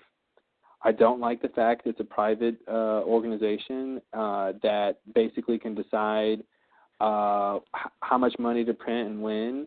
It can just. I mean, it is the chain that links the economy, and I think that being in control of a private group makes no sense to me. That makes no sense to me. And so I think that's a huge problem with our economy. Number two, I think, is a huge problem in how our economy is structured, is that everything, and we saw this more clearly than ever, is everything in our economy is based on two things: fear and confidence, or confidence or trust, whatever. But when people have confidence, banks lend money, businesses get loans, jobs get created, people get jobs, people buy houses, people buy cars, the economy is working, everything is great. Mm-hmm. when people are scared, nobody spends, the economy comes to a halt. I think it's a huge problem, in my opinion, to base your economy on human emotions. Mm-hmm. Now, I don't know if there's any other way, but to me it makes no sense that the only reason we're in a mess right now is because people won't spend money. That is the only reason. It's not like, oh, we're out of money. I mean, obviously we're in a deficit, but it's not like, the money people could spend just doesn't exist. The money is there. People have it in their accounts and in their beds and, But you get my point, is that if tomorrow banks said we're going to start lending and we're going to give loans and we're going to lower interest rates and shit and people are going to get money, and the economy would be going right then. So that's the problem to me, is that a small group of people can can create a chain of events that affects the confidence of the nation and bring the economy to a halt. That to me is a problem. That to me is something that needs to be redesigned. It's like a machine. It's like, why would you design a car that has a faulty fuse in it? That if the fuse decides to go out, the whole car stops working. Mhm. Just because the fuse, just because of how how you design the fuse or whatever. Like, okay, let's redesign this car so that doesn't happen. To me, that's a needless catastrophe. So right. I feel like I would take radical actions to change the economy. I don't know what the actions would be, but I do know the sort of things that I think are wrong. Mm-hmm. But I do think all those things are, what I see in terms of redesigning the economy makes sense in terms of, our society changing and, having a 21st century society and all that. I think the systems that we've had before, that we're still using, made sense for when they were created, and sort of worked. They work. I guess it works more often than not, but when it doesn't work, man, it's not good. But that's one of my big things is I just hate the fact that it's all based on. It's just based on confidence. It's based on whether or not someone feels like they're safe with their money. Yeah. I don't know that there's much you can do about that though, because it's not the emotion itself, but the consequences of the emotion that actually creates the problem. Like the fact that people feel a certain way causes them to do certain things, and the things they do is what creates the problem. Yeah, that's the thing. But here's my point. Yeah, exactly. But so same situation. If banks tomorrow said, okay, we don't think we have enough capital to really be like lending money out to people, which is the reason that they're not lending money out. We don't think we have enough capital. Oh, and by the way, there's as they said in Bill Maher's last show, I think someone was mentioning there's tons of smaller banks and community banks and credit unions that are like doing just fine. Mm-hmm. It was really just the big banks that are the fuck ups, that had the horrible management and executives. I see. That are in these problems. So there are other systems and other like things that like are, that are part of the same thing but didn't like go down. But that's the thing. If banks tomorrow said, hey, for 90 days, we're going to lend money to people. We're going to be lending money out, right? Yeah. The banks, I mean, the way the system works, the banks will get their money back. I mean, that's the whole thing is once the system is going, everyone is sort of generally happy. People are getting their money. People get money to buy their stuff and their jobs so they can pay it all kind of works. Someone has to go first and get the ball rolling, and the government is trying to be the one to do that. Yeah. Dude, did you hear what Obama said on Leno the other night? Oh, by the way, did you see him on Leno the other night? He was on Leno? Yeah, I heard about that. I haven't seen it. All I heard about was the controversial comment he made. I didn't hear about any of the actual statements. You know what? I gotta say, he almost had a perfect interview, and I give him 96%. I think the gaffe with the Special Olympics comment, first of all, I don't think it's a big deal. I think in the national mindset, it shouldn't be a big deal, right? I agree. Specifically with the comment, it's so weird. I mean, I think as a president, and he knows better, and he knew better, and that's why he apologized. It was off the cuff. It was definitely off the cuff. I don't think he was thinking. He was just reacting, and I feel like, and then see, that's the thing. I feel like that should be fine. I feel like, why do we live in a culture where you can't make a comment, which is somewhat reasonable. I mean, obviously, there's people. I mean, I don't know if the Special Olympics has bowling. But if they did, I'm sure there's people who could kick his ass. I think they bowling. do. Yeah. Okay, I'm sure they could. They could kick his ass in bowling. Yeah. Yeah. So that's the thing. I don't know. I definitely think if he, it's okay for him to apologize about it, but I definitely think it sort of gets. It does seem like we're in a situation right now where there's this kind of.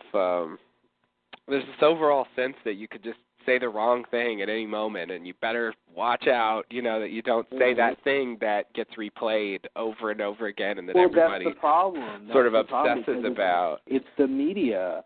People are only obsessed about what the media tells them to obsess about. Yeah. I mean, it's true. I mean, in that case, it was the Tonight Show, and it was the president. Like, I don't think he really needed the media's help for people to know about it, but.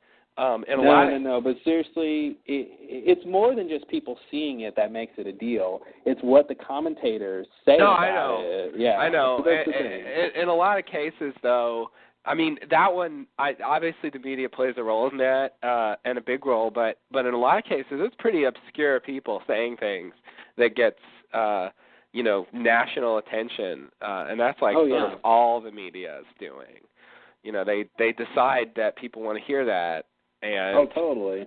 And then it becomes a national scandal, and it's weird. I guess they would say we do it because this people want to hear about. People have the right to know the news and blah blah blah, and yeah. And then on the other hand, people will hear what they put out there, and they totally choose the stories. I mean, I remember I was watching a lot of CNN when I was working out at during work at the gym and.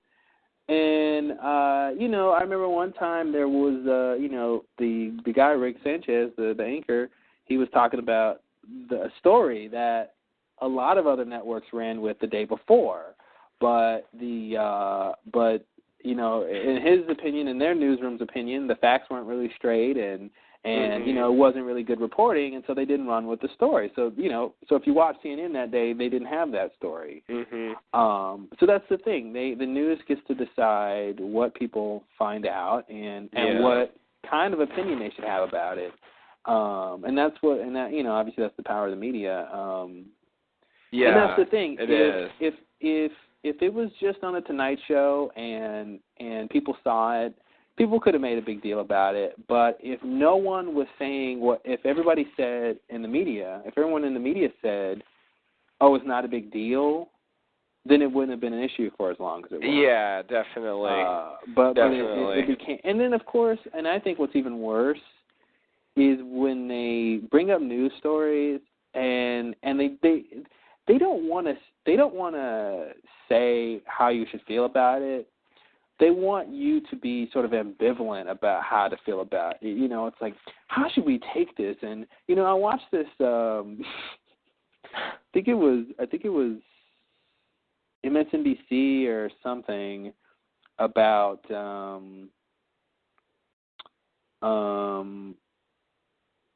was a news story about high school students who take steroids.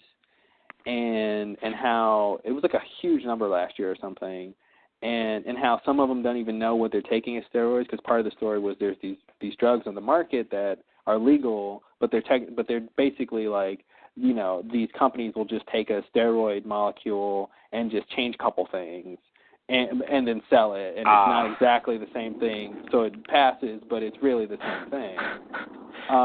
Nice. But at the end, the whole interview, the report was okay, and then at the end, it's the reporter with the host, and they're kind of talking, and the host was asking questions, and the reporter was just kind of, and the host was just like, well, how dangerous are these things, and and you know, that's the question we're how upset should we be? How much fear should we have? You know, and the lady was just like, you know, well, we don't know. We just don't know. These things don't go tested. But we don't know. And it's just it was like the conclusion of this story was, here's this bad thing that happens. Could you be buying toxic, you know, dieting products? You know, maybe. Are they really bad for you? We don't know. Aren't you glad you watched our story? Write that down, everyone. It was so weird. Like, they couldn't even, you know, she couldn't even come down on a side, you know, to say, you know, yes, these are very dangerous, blah, blah, blah, blah, or whatever. It was, we don't really know. We're just telling you what we know, and that's it. Yeah.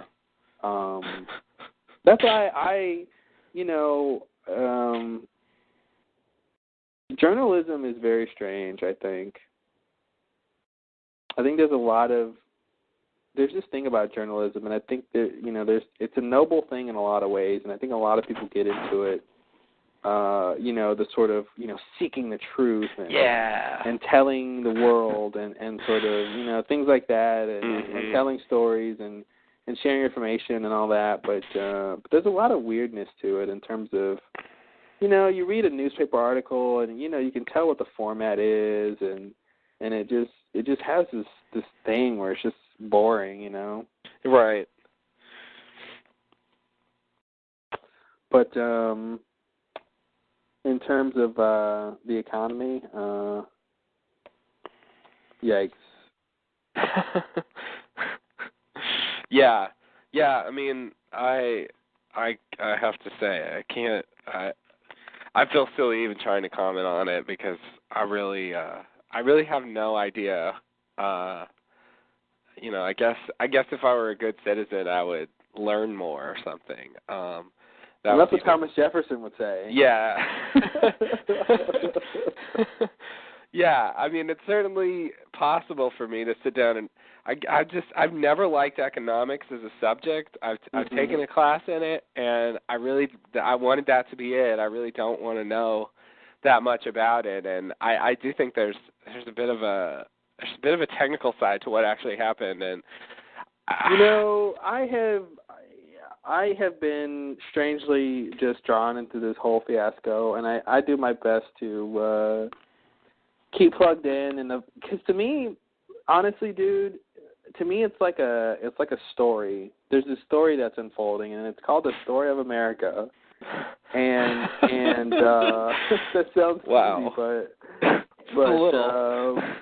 But one of the plots of this story has to do with the economy, and there's just these things that happen, you know, and so when you put it in that context, I think I'm trying to keep up with it because you know, it's like any story, you know, if you miss a couple episodes, you know, it's harder to get back into it. Yeah. So that's the thing. So when this whole scandal sort of started, you know, I was like paying attention. So I kind of was, you know, and then what helps me is listening to a lot of different people talking about the same thing. Yeah. But it's actually kind of simple what they did. You don't really need to know a lot of economics to know like what the problem was, and like, you know, why the bubble burst and all that. It's you know me. I don't like economics either. You were there to witness that. I definitely was.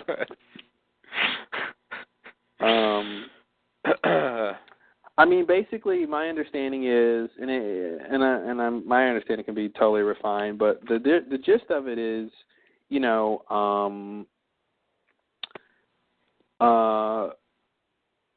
the investors were basically AIG, you know, has all these different parts to it, but one of it is with, you know, the sort of like financial services part, which is the one that really was the one that crashed. They basically came up with these services to sell where investors could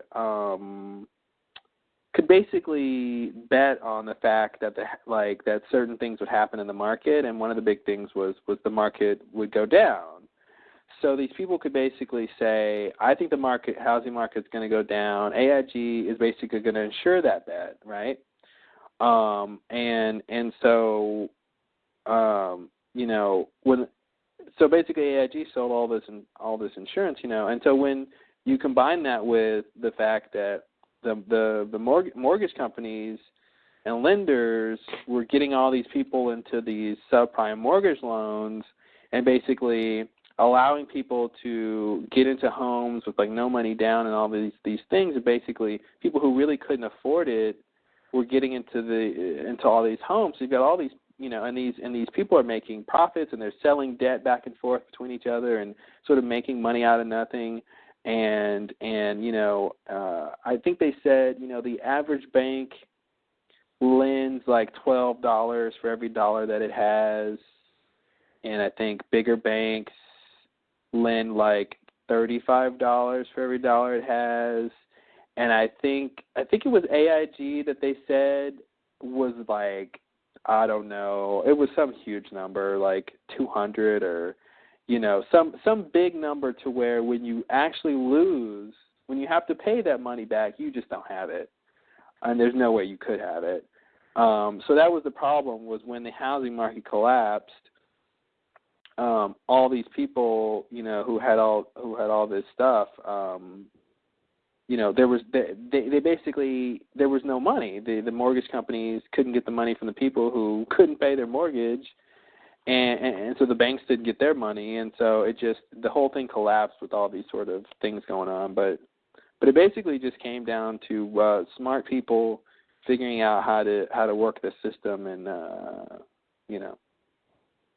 Yeah, I've heard there was actually some kind of economic model or something that explained or set up a circumstance where what they were doing was okay. Oh, that's the thing. I mean, I think Obama even said that on the Tonight Show, was that the problem is what these guys did was technically legal. Yeah. Like there wasn't any. It's a moral issue. It's not a legal issue. Yeah. It's a moral issue. Should you gamble the worth of your company against this huge risk? And if you morally you shouldn't, because you're only doing it for like greed. It's not like there's no other reason for it. Right. These making these huge profits, and everyone's like, hey, everything's great, and oh crap, wait a minute. Yeah. So one of the bad things about economics, particularly macroeconomics, is that it's kind of a weird science, because there's really no way to do experiments. Mm-hmm. You're just stuck with what happens in the world, pretty much, and you can analyze that and try to draw conclusions, but it's very unreliable because you can't control for things, and and it's you never know what all the factors are. Yeah, it's subject to all the randomness of just being out in nature, and you wouldn't want to try to study something scientifically just by studying the the 3 times it occurred ever or something. It'd be better if you could create it in the lab or something like that, and actually be able to figure out what's causing what to happen. So I think in that way it's not on solid ground as far as what exactly is the correct model for economics, and how things should work to that will produce the best outcome. And I really have no idea about that. Like, a question like, is a stimulus a good idea? Like, I have no idea. Maybe not. I think at the very that's actually a big question. I think from what I've gleaned, no one knows whether it's going to work. I think, to me, I don't see any other way to get the economy going. I mean, in terms of just the general idea of getting money flowing, like there may be other ways to get money flowing, but I think that's a very direct way to do it, and to also set up. I mean, what Obama's doing. I mean, obviously, the other big thing last week was people questioning: is he trying to do too much? He's taking on pretty much the biggest issues the country faces. Definitely the big in the top 10, and he's trying to sort of juggle them all at once. And I don't know how I don't see the point in faulting someone for that or questioning that when they're all related. Like, getting our healthcare on track is related to our economy. Getting education on track is related to our economy. All our economy, education, and healthcare is all related to our stance in the world 50 years from now.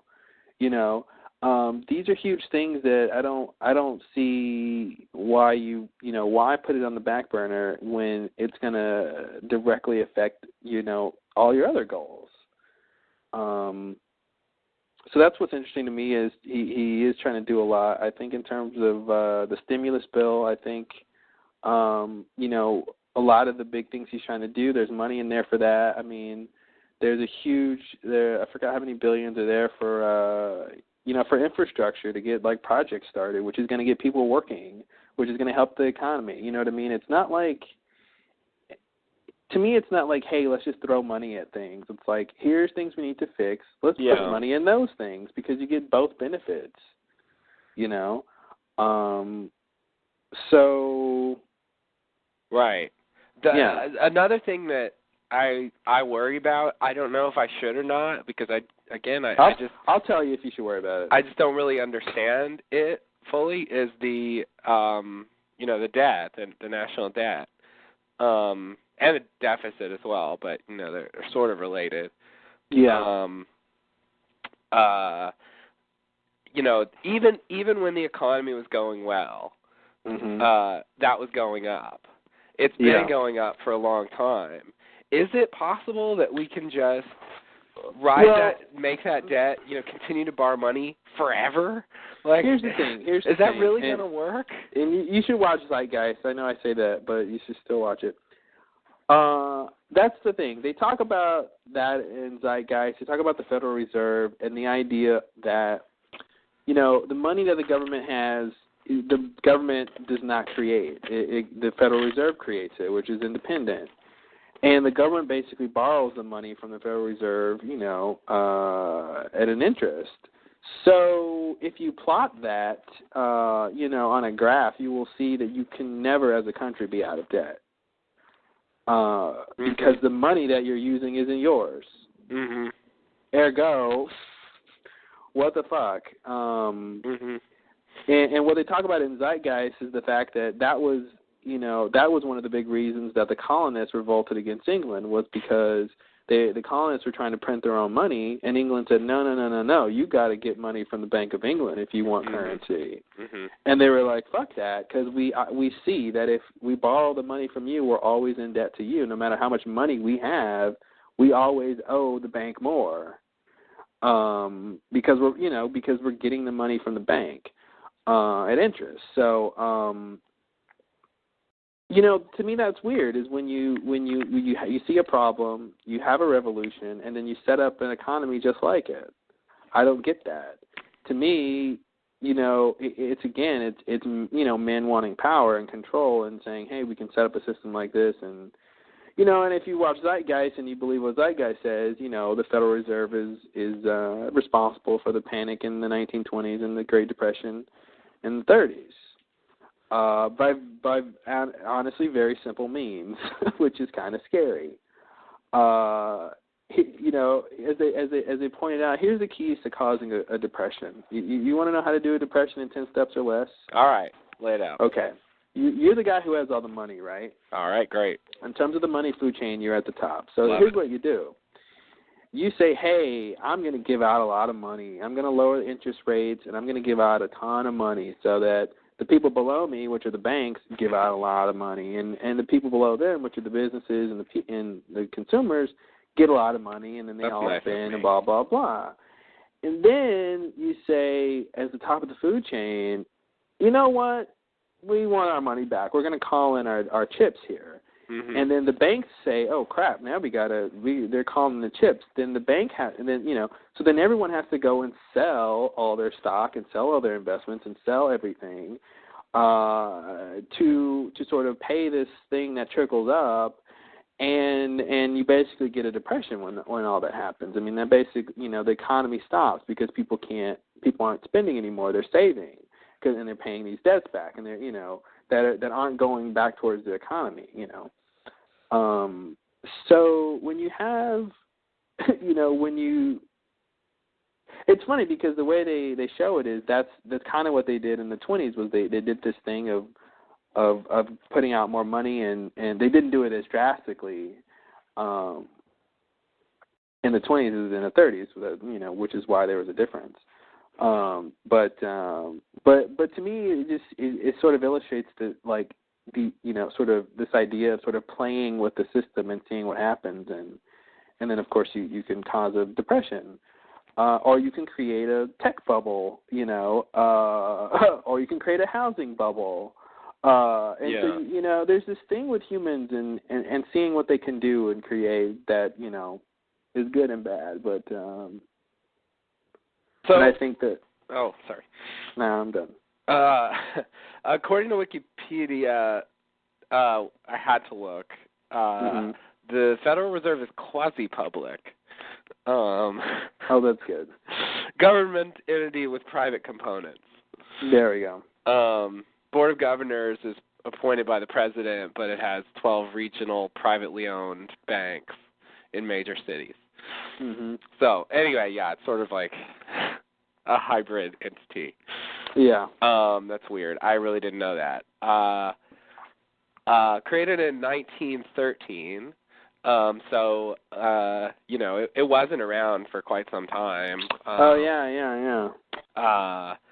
After the initial stages of the United States. What does it say the precursor was? Oh, let's see. Because I'm wondering what they were using. Yes. The first institution was the First Bank of the United States, chartered in 1791. And wasn't it? Is it the same function, pretty much, or? Yeah, it had responsibilities of a central bank, according to this. Yeah. I don't think it was exactly the same, but somehow, a lot of the same stuff, I guess. Yeah. Of course, it was a different world back then, but whatever the needs of a bank were back then, a central bank. I mean, I'm sure it issued money and did all the random stuff. The key things. Anyway, I was just going to say that the current situation and of course the very often referred to Great Depression are definitely problems. But on the other hand, it's hard to argue that the United States economy has been enormously successful in the 20th century under the Federal Reserve. Compared to other countries, I mean, by a lot of measures. So, what do you say about that?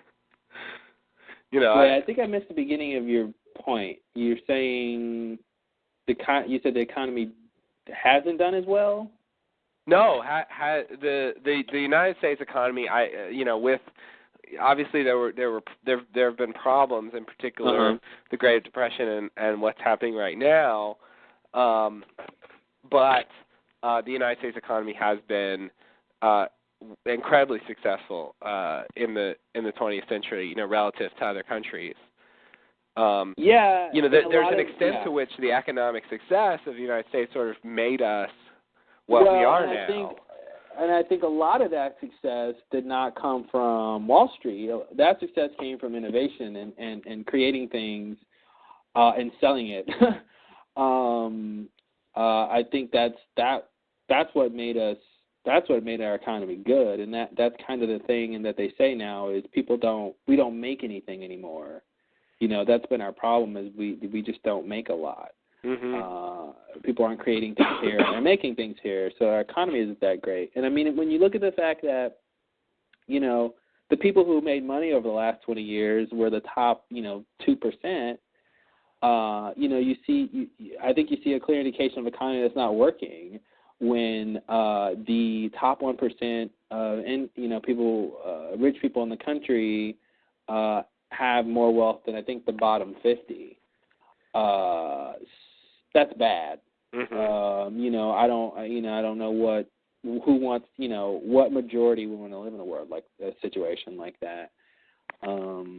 But again, I think that's not necessarily the system's fault. That's the people who are running the system and using the system's fault. Because I mean, the idea that the people on the top have all the money and they're supposed to have the businesses that create all the jobs and the money's supposed to trickle down. But if they decide not to do that, which they don't, which they haven't been doing, then that's the problem. If they say, hey, instead of creating jobs with this money, why don't we just give it to ourselves? Hey, we just made $3 billion last year. Well, instead of expanding our company or whatever, or investing in new technologies or research, we can just give ourselves some bonuses. Mm-hmm. Okay, let's do that. That's when you have problems. Yeah, I mean that's one of those things that happens when people have freedom to do things and it's under the umbrella of capitalism. Mm-hmm. I don't know that you can really get rid of that if you're going to be, But here's the thing, dude. See, capitalism is I don't think it's it's not a perfect system. It's not a horrible system. But here's the thing: in a truly capitalistic system, a company like that, you take AIG, who's a clear example of a company like that. A company like that in true capitalism would fail, and it would be gone. Yeah. You would have no more AIG, and the cancer would have killed itself, and it would have brought down other companies and businesses and banks and the economy along with it. But that would have been the price of capitalism. Yeah. But we have this hybrid thing, right? Which I think makes it worse. Because you get all the bad stuff, and then we throw some more bad stuff on top. Yeah, we can't seem to get the benefits. Yeah, the people who are responsible for bringing the economy down are not in jail. There have been no major consequences. A lot of them got to keep all the money that they made. Yeah. To me, what's going to stop them from doing it again? I mean, and let's not, mention the fact that a lot of the people in charge of trying to get us out of this mess are the same people who were in charge that got us into it. So that's a problem. But if none of these people see consequences to their actions, then how are we ever going to avoid situations like this? That's my question. Bill Maher said. Sorry, go ahead. I was going to say Bill Maher said on his show a couple weeks ago that if you want to change the culture on Wall Street, you should take one or two of these investors who caused this, these executives who caused this problem, and hang them on the ticker at Wall Street. And I think if you did that, you would see a dramatic difference in how the economy was run. And honestly, if the charge is bringing down the federal government or bringing down a world economy or being a party to that, I think that's a crime punishable by death. I think being directly responsible for millions of people being out of their homes and work, I think if you're we kill people for lesser things is my point. maybe that should be punishable by death. Yes, I agree. I agree. It's not assuming they did the things you're describing. It's not out of bounds from other things that people are killed for. I agree. Now, hanging them up in public, that would be a more extreme step. I think if extreme times call for extreme measures, right? I'm just saying. That's what they call it. That's what they call it, a saying. I agree that would have an impact. I'm not sure. Oh, Bill. I mean, he said that in the context of a joke. Right, I'm sure. But actually, the last episode, he brought it back up because one of the senators who was outraged about the bonuses AIG, the whole recent issue, basically said that we should kill them or something. Said something that was pretty on the same page, and it was like, he was saying, everyone said I went too far when I said this a couple weeks ago, and now we have a senator saying the same thing. Yeah, but I do think, I mean, although it's a relatively small amount, I mean, how much can you attribute to any one person? A lot. I think right. with some of the specific things that happened, I do think that there are a handful of people who could be linked to what happened and be found guilty of the chain of events. Now, what like I said, I've heard that most of what they did was completely legal. So what could you do? I don't know. Yeah. But in terms of pinning responsibility, oh yeah. I mean, there was I think there was this story, I didn't read it, but there was a story that it was a Chinese-born mathematician who came up with this formula that they were using for these subprime mortgages. Yeah, this was the thing that I was referring to, I think. Yeah. Some kind of model where it would work out fine for them to do that. Mhm. Yeah. And I think the math made sense. But somehow it didn't work out. Yeah. For some reason other than the math, presumably. But that's the technical part I was referring to. Yeah. Whatever the content of that is, which seems to have played a pretty big role in all this. Yeah, definitely. And so, I mean, the people who push for less regulation, I think, are culpable. People who were executives in these companies who were taking risks that they would not normally take in, So. Yeah. But yeah, if what they're doing is legal, then nothing's gonna happen. Yeah. But I mean, it's. I guess I see the way we have things set up. The government's role seems to be to kind of shave off the peaks to keep things within a range. I mean, the interference of the government, I think, prevents the economy from soaring to a certain extent because they do kind of clog up the system with various levels of involvement. I think that's true. On the other hand, they also have the role of kind of preventing the dips from going too low, and from getting into some, getting into a circumstance where, for example, we just let everything fail. We let the entire thing collapse and don't do anything about it. That's, they could do that, but that I think. That's not the role the government has taken. Well, that's the thing. In the last 100 years or so. Yeah, I think that's what's interesting is even if the best course of action was to just let the banks fail, I think in a very realistic sense, politicians don't want to have nothing to do. I think they feel worried about telling the American people, well, what we're going to do is nothing. We're just going to wait it out and let the banks fail. And I think, they feel the need to justify their job and justify, we're doing something for the American people. I mean, yes, it would be weird if they were literally doing nothing about it. Even if nothing was the thing to do. Yeah, it would be hard to be convincing. But I mean, there's the argument's been revived about the Great Depression, and at least one story about it says that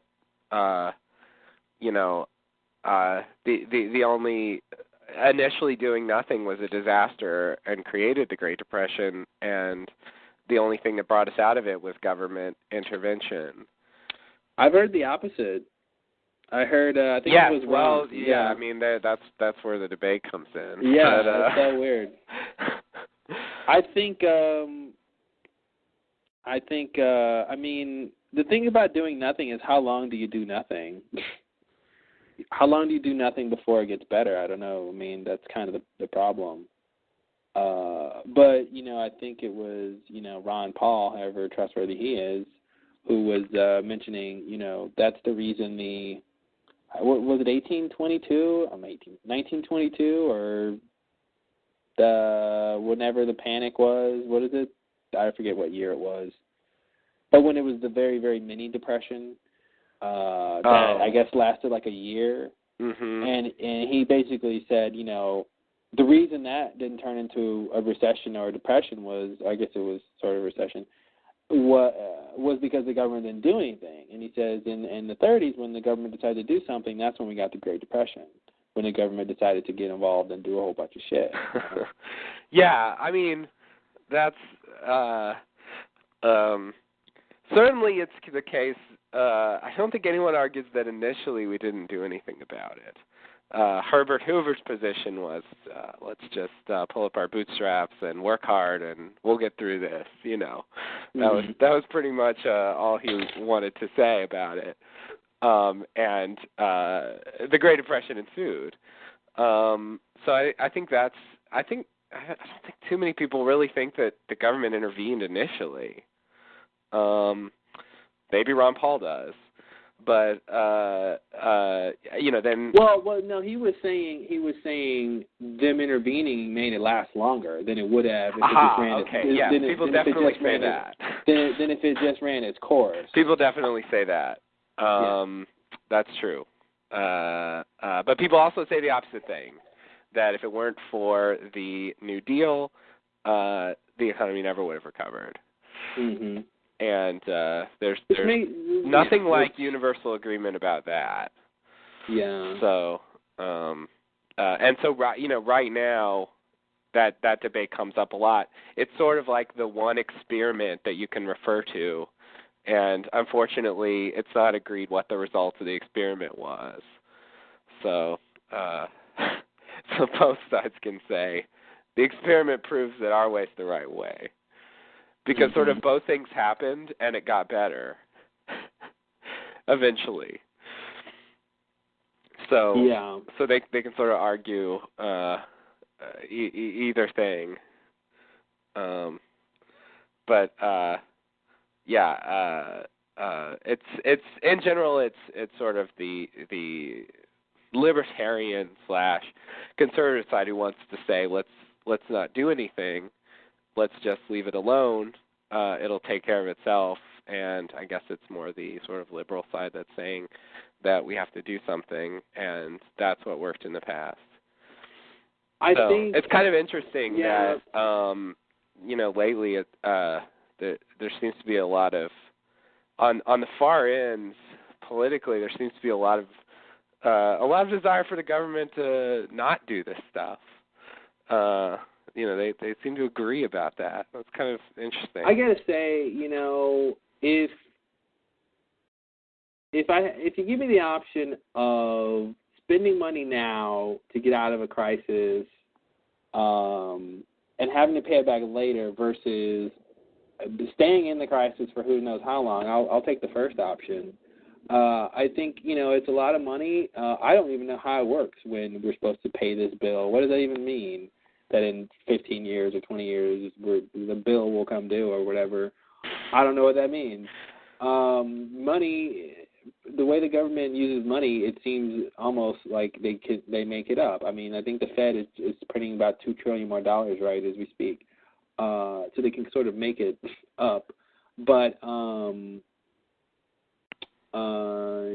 I think we need the stimulus bill for the very simple reason that you have a lot of people out of work, and banks aren't lending money. The $70 billion we gave the banks are sitting in their pockets because the capital ratios were too low because their books were so bad.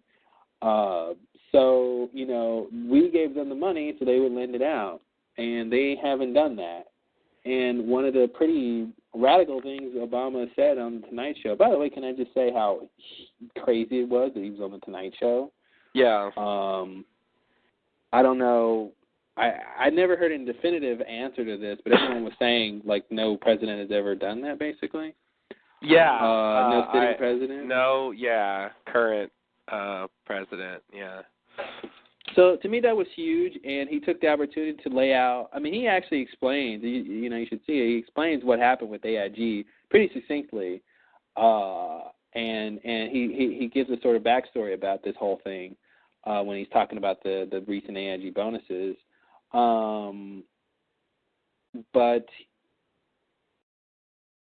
I was going to say, but when you have banks not. The crazy thing he said is that they're going to start opening up another market system where they can lend out money to businesses and students. That is outside the current banking system. Because the banks aren't lending money, so they're like, well, fuck, I guess we'll have to do this ourselves. And so now they're going to set that up, which is a pretty huge deal, in my opinion. And honestly, I think if banks don't work, we shouldn't have them. And I don't really think banks work. I don't know about you, but my bank gives me nothing but headaches. And so seriously, I mean, and honestly, I feel like the relationship between bank and customer is I just never. I don't know very many people who have ever been satisfied with that. And well, I have to say I have no problem with my bank. I'm quite happy with it. I have no complaints at all. Right. What they do for me, I value.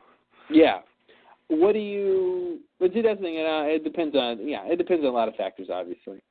But I mean, think, it's you know, I don't do that much, so I would probably complain more. I know that, you know, I know a lot of people besides you that complain a lot about their bank and how they operate and so on, and I agree and sympathize with their concerns. It just so happens that I don't have these problems. Yeah. So, you know, I'm probably just lucky. But really, I'd be hard pressed to live without the bank. I mean, I rely on it pretty much totally.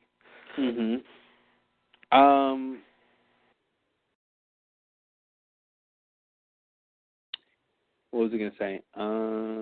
Something about banks. Not liking banks. Banks. I don't remember. Oh no, sorry. But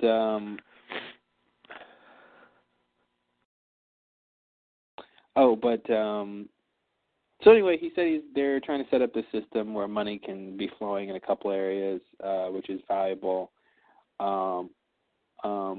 My thing, that's what I was going to say about banks is, you know, so much of, you know, like I said before, so much of our economy is based on confidence and trust. And I forgot who mentioned this idea, and I think it's a great idea, is the idea of opening up new banks. Who's going to trust Citibank or Bank of America after these fiascos? Who's going to, you know what I mean? Like if you realize people put their money in banks when they trust the bank or they want to trust, you know, like wouldn't you rather have a sort of new bank that is not going to be tied to all this crap of this, you know, of the circumstance that we're in? I know I would. It would make me feel more confident to know that the people who were, you know, involved in this mess are not the people who are running my bank. You know what I mean? And I think you could have taken the billions of dollars in bailout money, aside from AIG, because AIG is a different thing. I've heard a lot of people talk about it, and I'm convinced it was too big to fail. But in terms of Bank of America and Citigroup, you could have taken the money that was given to them, created, I don't know, Bank of Obama or something, and and have a new bank that people can come to, and you can have a totally new approach to banking. You know what I mean? Totally new approach to what the consumer's idea of the banks are and their bank is. You know what I mean? And I think that'd be valuable considering, the mess that we're in and how people hate these banks. So it's interesting that Obama's sort of doing something like that. But in terms of the spending bill, I think it's important when you have people who are losing their homes and who are losing their jobs, and to get the economy going and to get, most importantly, getting jobs created. And that's what the money is basically doing. A lot of it is creating jobs in different areas, and I don't know, how could you not do that? That to me is a wise course of action, is to make sure, even, any job that's created from this money is a benefit. I don't know why would you say, okay, $750 billion, we'd rather save that and then sort of, so we don't have to pay it back 20 years from now, but the jobs that money could create in the next 20 years is irrelevant. To me that doesn't make sense. We all live in the present. We got to make sure the present is worthwhile, and as we build to the future, I think. Yeah. I think the idea would be that it's sort of not. It's not a job that arises from. That arises from a healthy economy, and so it sort of doesn't. It doesn't really do the job that you want a job to do. What do you mean? Rebuilding our infrastructure is not good for the economy? Well, yeah, that is, but sort of the job itself, it's really just a public expenditure, not really a sort of reflection of the employment market. What do you mean? It's just the the government paying to have certain things done, but it doesn't. The fact that you create jobs like this doesn't really reflect the economy or the employment market. Why doesn't it? Well, because it's sort of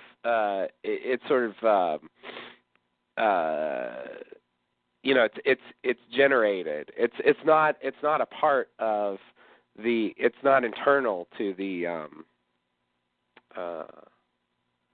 economy. It's just the government coming in. But it becomes part of the economy. Any job will become part of the economy. That's one less person who's not on unemployment, which totally impacts the economic health of the country. So I don't see how it's separate. I guess the sense is you're sort of, instead of paying them unemployment, you're paying them to do this. Yeah, which is a job. Yeah. Which actually. But it's sort of not a job that reflects the economy. It's a job you're just giving them. It's sort of like, instead of unemployment, we'll just have you do some work. Well, it's like that to a certain degree, but not when the work is research and technology and rebuilding infrastructure and things that actually, sort of lead to everything else. It's not like, it's not like menial work.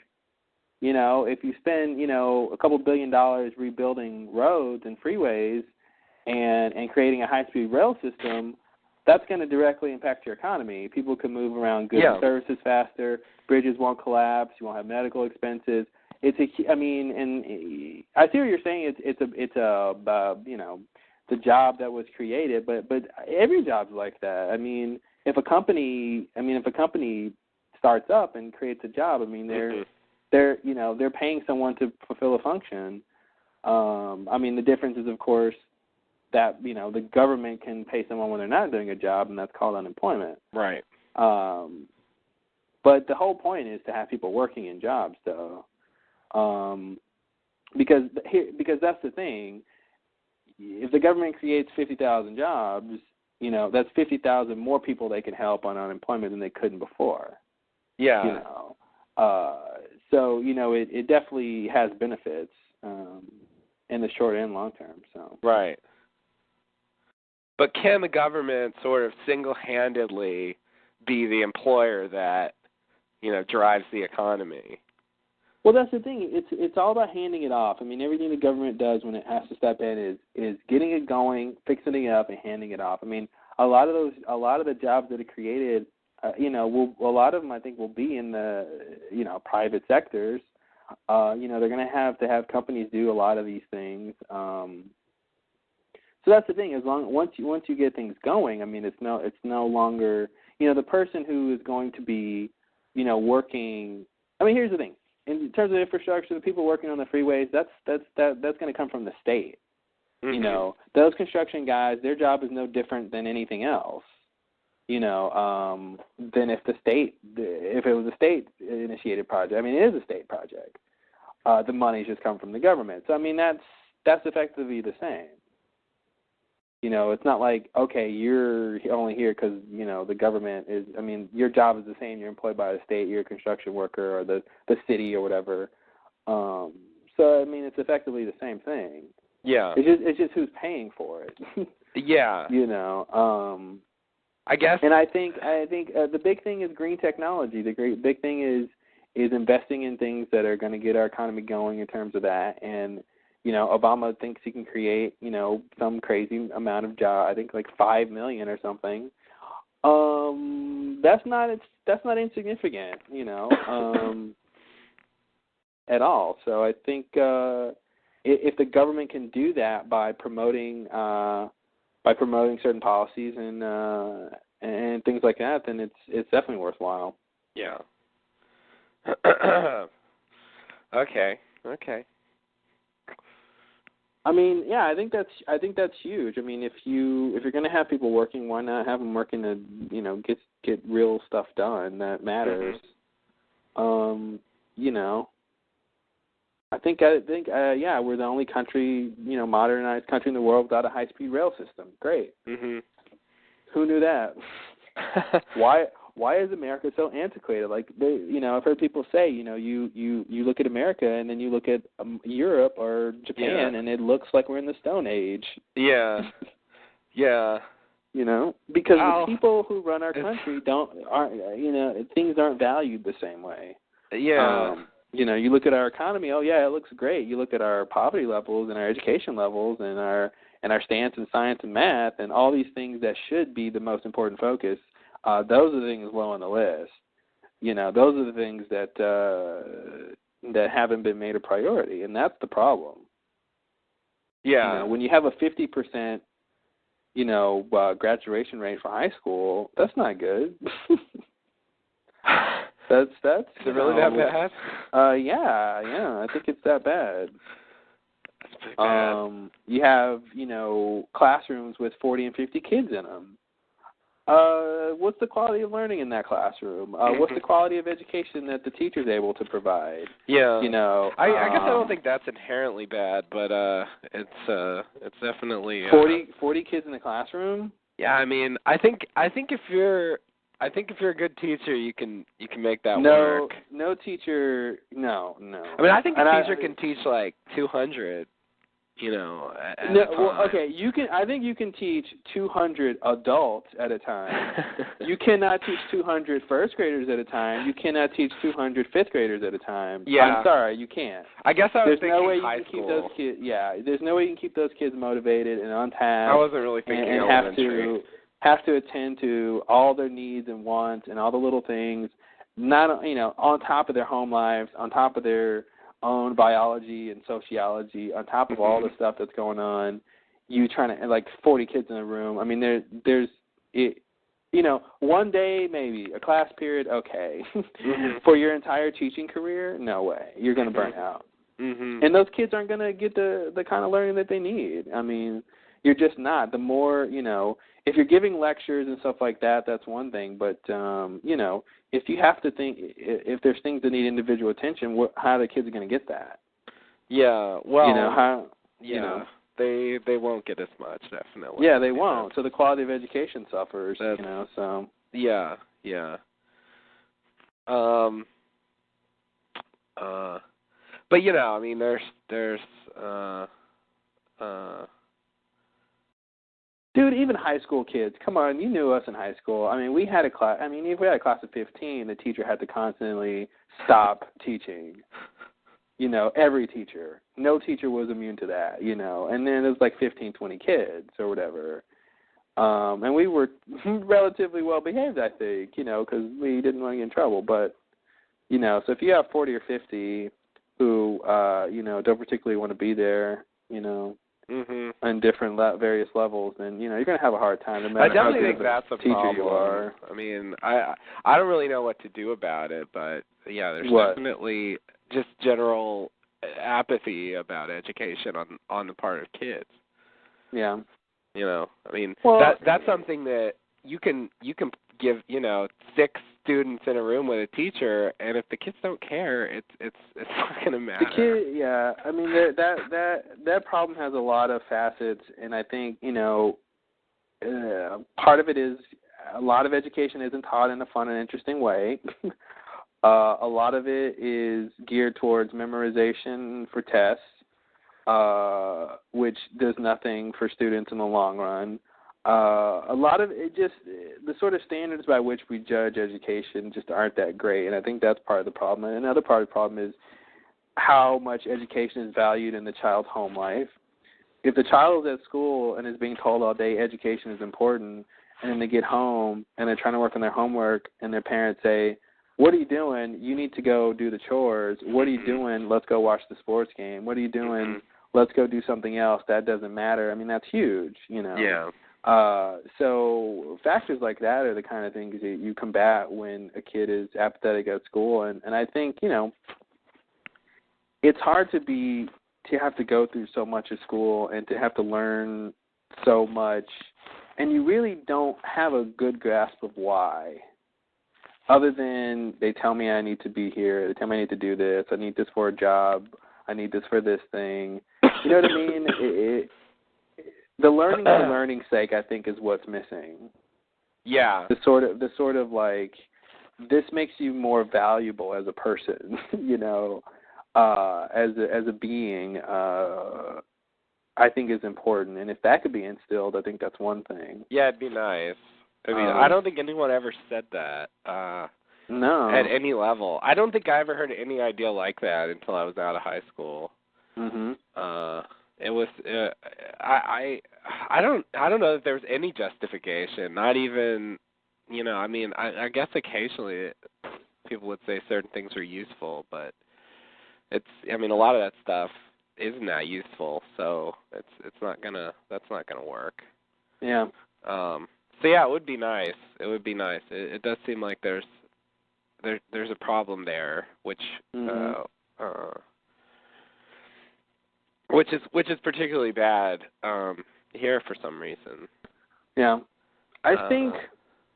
Well, I think it's because the things that our society rewards aren't really in line with that. You know. Yeah. Yeah, and it's fundamental. You know, I mean that problem trickles down to everything. Yeah.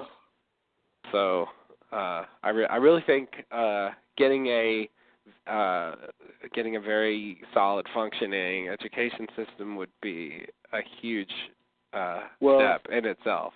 You know, Obama's trying to revamp the education system. You should. He gave a speech about that recently. I think you'd be interested in hearing. You're right. I should. I knew about it, but I haven't looked at it or watched it or whatever. Yeah, he's. I mean, education is huge, and I think. I mean, if we had a country where we're churning out the world's brightest and free-thinking, successful people, I mean, every other facet of it is going to be enhanced by that. You know what I mean? Yeah. Yeah. Absolutely. It's a key thing, and especially with the way things are going in general, having knowledge about things is much more important than it used to be. Yeah. So I think as time goes on, that's only going to become more true. And yet, that this seems to be getting worse. So, that's. Hopefully he's got some kind of great plan. I really don't know what it is. I'll have to check that out. Yeah. No, I don't know all the details, but I heard it's pretty interesting. Yeah. That's the thing, dude. We're living in a crazy time where there's some big changes are brewing. Clearly, yeah. So yeah. By that note, I can't believe I thought 200 elementary school students could be taught by one teacher. I was so not picturing elementary school students that when I thought about it, I'm like, man, that's absurd. How could that ever work? It's ridiculous. It wouldn't. Yeah. You couldn't. I mean, it would be against the law to have one teacher even try to be responsible for that many students in first place. So I've been in a college environment for so long. I think of that as the standard, and it's pretty routine to have a college class with 200 students. Why is it so hard? All you do is ask the children to hush up and listen to a professor. Well, or you threaten them with a pop quiz. And then any lollygagging to surely decease. It just didn't seem that bad. I don't know. What could go wrong? Honestly, I think they say for the best learning for children, I think 15 is like an ideal class size. Mm-hmm. It's really small. Yeah, that is really small. As small as a village might be for a village teacher, maybe. Yeah. Maybe that makes sense. Yeah. I don't know, something like that. Right. Some kind of evolutionary explanation or something. It's whatever you're sort of wired to whatever environment you're wired to want to learn in. Yeah. That would definitely be the ideal one. Yeah. Yeah, that would definitely make sense. I could see that. And it's clear that having more individual time will in general produce better results. But I just think there's other problems, and that that alone isn't enough. Oh, there's tons. How they teach material is a big one. What they teach. Yeah, specifically. What they teach. The general attitude about education that we were talking about earlier. That much more than that, of course. Infrastructure of the schools. Teacher salaries. Whatever. There's plenty. Well, yeah, teacher salaries, incentivizing teachers is a big one, and making sure actually that teachers are properly trained. I think there's too many an issue. Poorly trained teachers. I think that's a huge problem too. Absolutely. Yeah. And you have the parental thing too. It's. I think good knowledgeable teachers are just. It's hard to get the ton of them that we need. I think, which is what I think you're advocating. We have robot teachers, and I totally agree with you. Totally agree with you. Yeah, that is what I was saying. I guarantee the robot teacher will teach the same every time, anytime. And the robot will know what he's talking about. Yep. When you're in school and you're in those situations with like a problem and they're a math problem or something, and the teacher's doing it, and you ask a couple questions, and they try to show you an example, and they get stuck. Yeah, you gotta love that. Robot won't do that. Yeah. Robot won't get stuck. No. Robot already knew how to do it. Robot already knew how to do it, yeah, and thought you might ask that question. Yeah, exactly. Yeah, no, that'll be nice. That's definitely something that human teachers will do from time to time.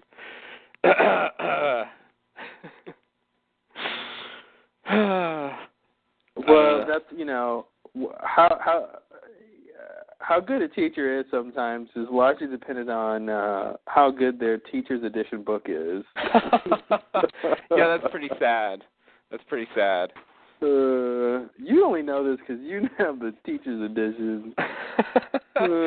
Yeah, I really think that one of the one of the like really simple measures for how knowledgeable someone is if they can teach the class without the teacher's edition. Yeah, I agree. You know, that's really a key thing, and I think there's some out there who would have trouble. Yeah. And that's unfortunate, especially if we're talking like elementary school material. Like that really should be solid for whoever I don't know. teaching it. I don't know a lot about education, but I feel like there's definitely room for reform in just how education is taught. I mean, we still have the same type of, you know, learning in a log cabin kind of a approach to teaching. You know, like gather around while the teacher points out stuff on the board, and you read along in your book, and the teacher will make you read some stuff, and then you go do some homework, and like it's all very boring. And I think that's part of the problem. Yeah. Is, you know, when you have kids who can, you know, do I want to do homework or do I want to play Xbox? Right. Which I got to say, the Xbox is probably more mentally stimulating. Mm-hmm. You know, yeah. I mean, just physiologically. Take that, homework. So, you know, I think that's definitely a problem. Mm-hmm. You know. Yeah. Yeah. I don't think academic subjects are really going to ever compete on an entertainment level with video games, for example. I think you can make learning fun, and I think I'm not you can saying make you can't make it fun. I just don't think they can really compete on an entertainment level. I mean, they're fun for what they are, but they're not video games. Yeah. You know? And you have to learn to appreciate their qualities. Yeah. You know, to enjoy them. Well, one of the things that I've observed is students definitely, and you sort of, what you were just saying sort of expresses this, like and what you were expressing was incompetence, but, you know, in some cases it's not really incompetence.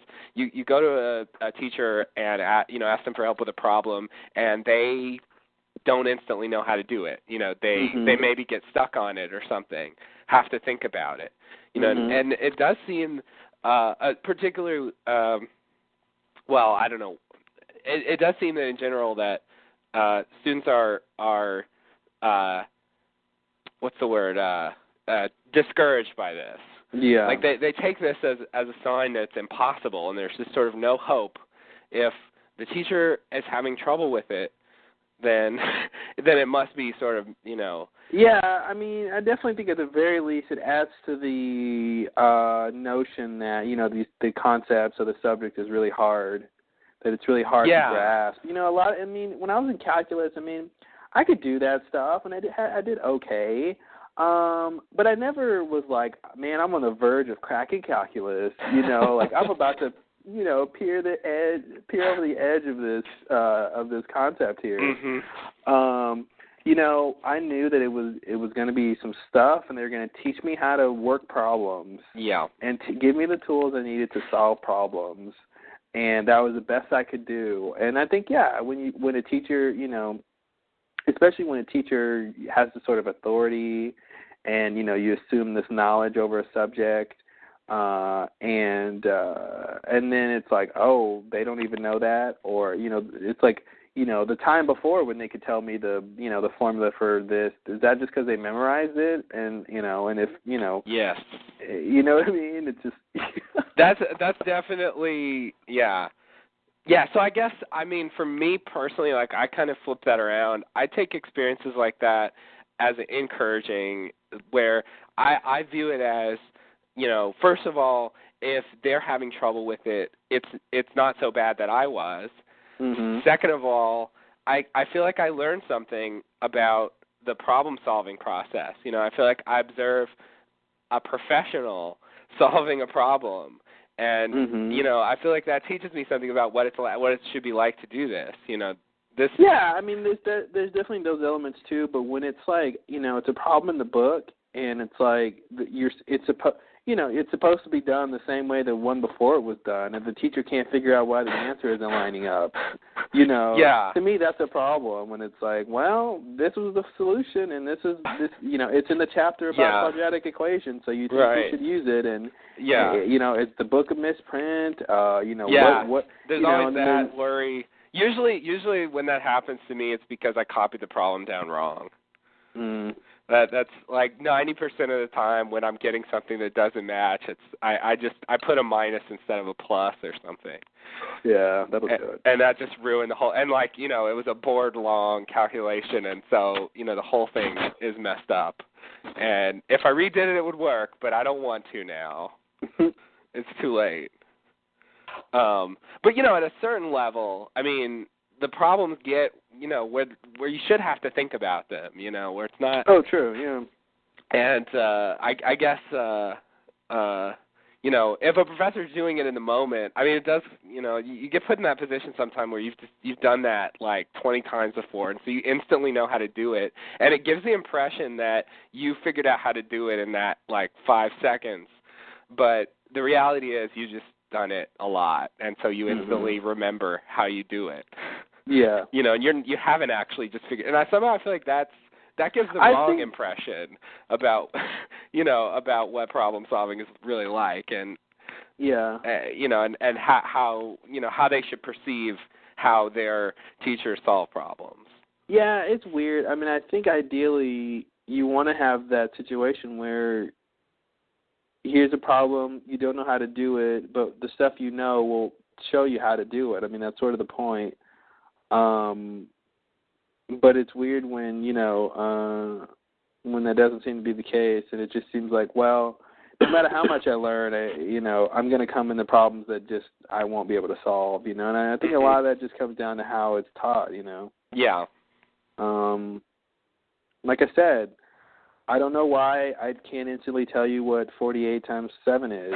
I could tell you in a couple seconds, but I just feel like I should know that. Yeah. I mean, shouldn't I just know that? Maybe. I mean, it wouldn't hurt if you did. I can tell you the last number is a 2. That's good. That's a start. You know what? That's something. Yeah, and I know I have to carry a 4. Now, give me a couple more seconds, and then I can tell you the rest. See, it's just you're slowly spitting out the information. Yeah. It's like a 1930s calculator. Carry the 4, cha-ching. Add 7 plus 4, 11. Cha-ching. The answer, 112. Yeah. I don't even know what number I said. Did I say 75 or 45? 48. No, I don't remember. There was a 7 and a 4. The coolest thing is multiplying a double-digit number by 11. Oh, yeah, I remember. Oh, man. Yeah, when you told me about that, I figured out why that was, but now I forget. There's some really obvious reason why that works. Well, because the ones make you copy the numbers just by how you multiply. Right. Yeah. Just because of the ones. 1 times something is the same thing. Okay, there you go. Thank you. Yeah, you're welcome. I remember it being really simple, but I forgot. Yeah, no, that's nice. 13 times 11, 143. Of course, that's tied in, I think, to the base 10 thing. I think if you switch bases, you get different numbers that do that. Oh man, don't even try to switch bases. Why not? Don't even try to switch bases. We only have base 10 because blah blah blah. Yeah. And if we met aliens, chances are they wouldn't necessarily use base 10. Yeah. So we gotta have a broader understanding of arithmetic. It's not about base 10. Oh, I'm sure it's not, but I'm just saying, they're all kinds of crazy ones, and there's no need to change. Yeah, no, I agree. Except for computers. Computers. Binary's fine. Yeah, computers like binary and hexadecimal. And that's it. Hexadecimal, the only number system with letters. That's right. That's right. Unfortunately, it has letters. A4 is a number. F5, baby, F5. And F5. Yeah, it's a good one. It's a good one.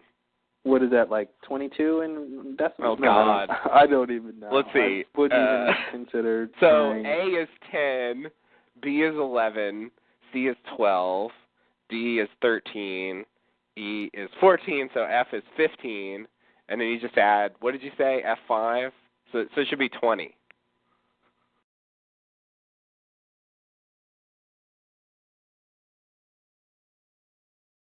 Hello? Are you not there? Oh, wow. What a great time to go off after my hexadecimal calculation. You know, he's going to be really sorry he missed that one. That was a lot of fun. So, God, I guess I should do the news or something. Did you figure it out? Yeah, 20. I said the answer and you're gone, and I was 20. Like, wow, it was close. Yeah. F is 15, so 15 plus 5 should be 20. Oh, look at that. Yeah, F5. It's the new 20. The new 20. Yeah, my phone did the 3-hour drop thing, and nice. and my battery's low, so I should probably go. We podcasted for a long time, and okay. Oh, I'm wrong. Sorry. I want to get it right. It's actually that times 16. Oh my God, what is the number? It's 15. Sorry, hold on. It's actually 15 times 16, which is 240. It's actually 245. Oh, so it was very close. Yeah, what did you say? 22. Okay. Yeah, the F is the second digit, so it's the 16th place. Hmm. You know, so you have to multiply it by that. You know what I mean? So once you've gone to F, you've already gone through 10, 20, 30, 40, 50, 60, 70, 80, 90, 100, you know. Yeah, I see. So you're counting up from there. That's a lot. Yeah, but you're actually counting by 16s because it's base 16. So it's really 16, 32, blah, blah, blah, blah. Mm-hmm. And then it hits 240. So yeah, God, I just had a moment of panic where I realized how terribly wrong I was about that. So F plus 5, if we were doing arithmetic, F plus 5 would be 20. F5, the number written together, 245. Thank you. That's all I have. Okay, let the record be corrected there. The record is corrected. Vaguely reminiscent of the the error I made in really, really early episode of Lost Slowdown about the probability of something happening. I remember I used a factorial or something and it was wrong. Yeah, I remember that. Yeah, good stuff. Okay, so we've about done here. I think we've been done. Okay. Yeah. We're down to hexadecimal calculations, so that's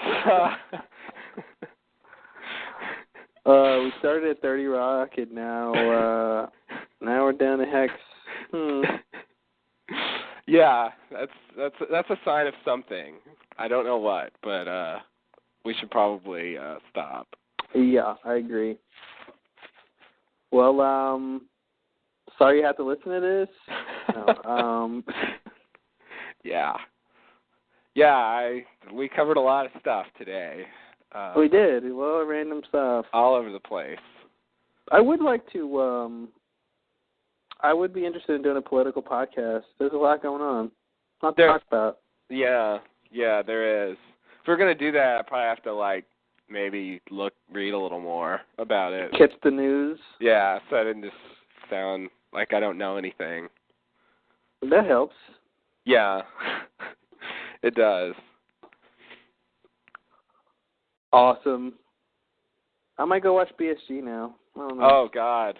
Brace yourself. Are we going to watch it, or I'm going to go back and watch the beginning of the season? Oh, God. Yeah. Part of me wants to watch it from the beginning of the season, but I don't know if I want to wait that long to watch the end. That's going to be a long wait. Yeah, it is a long wait. There's a lot of stuff. That season, oh, God.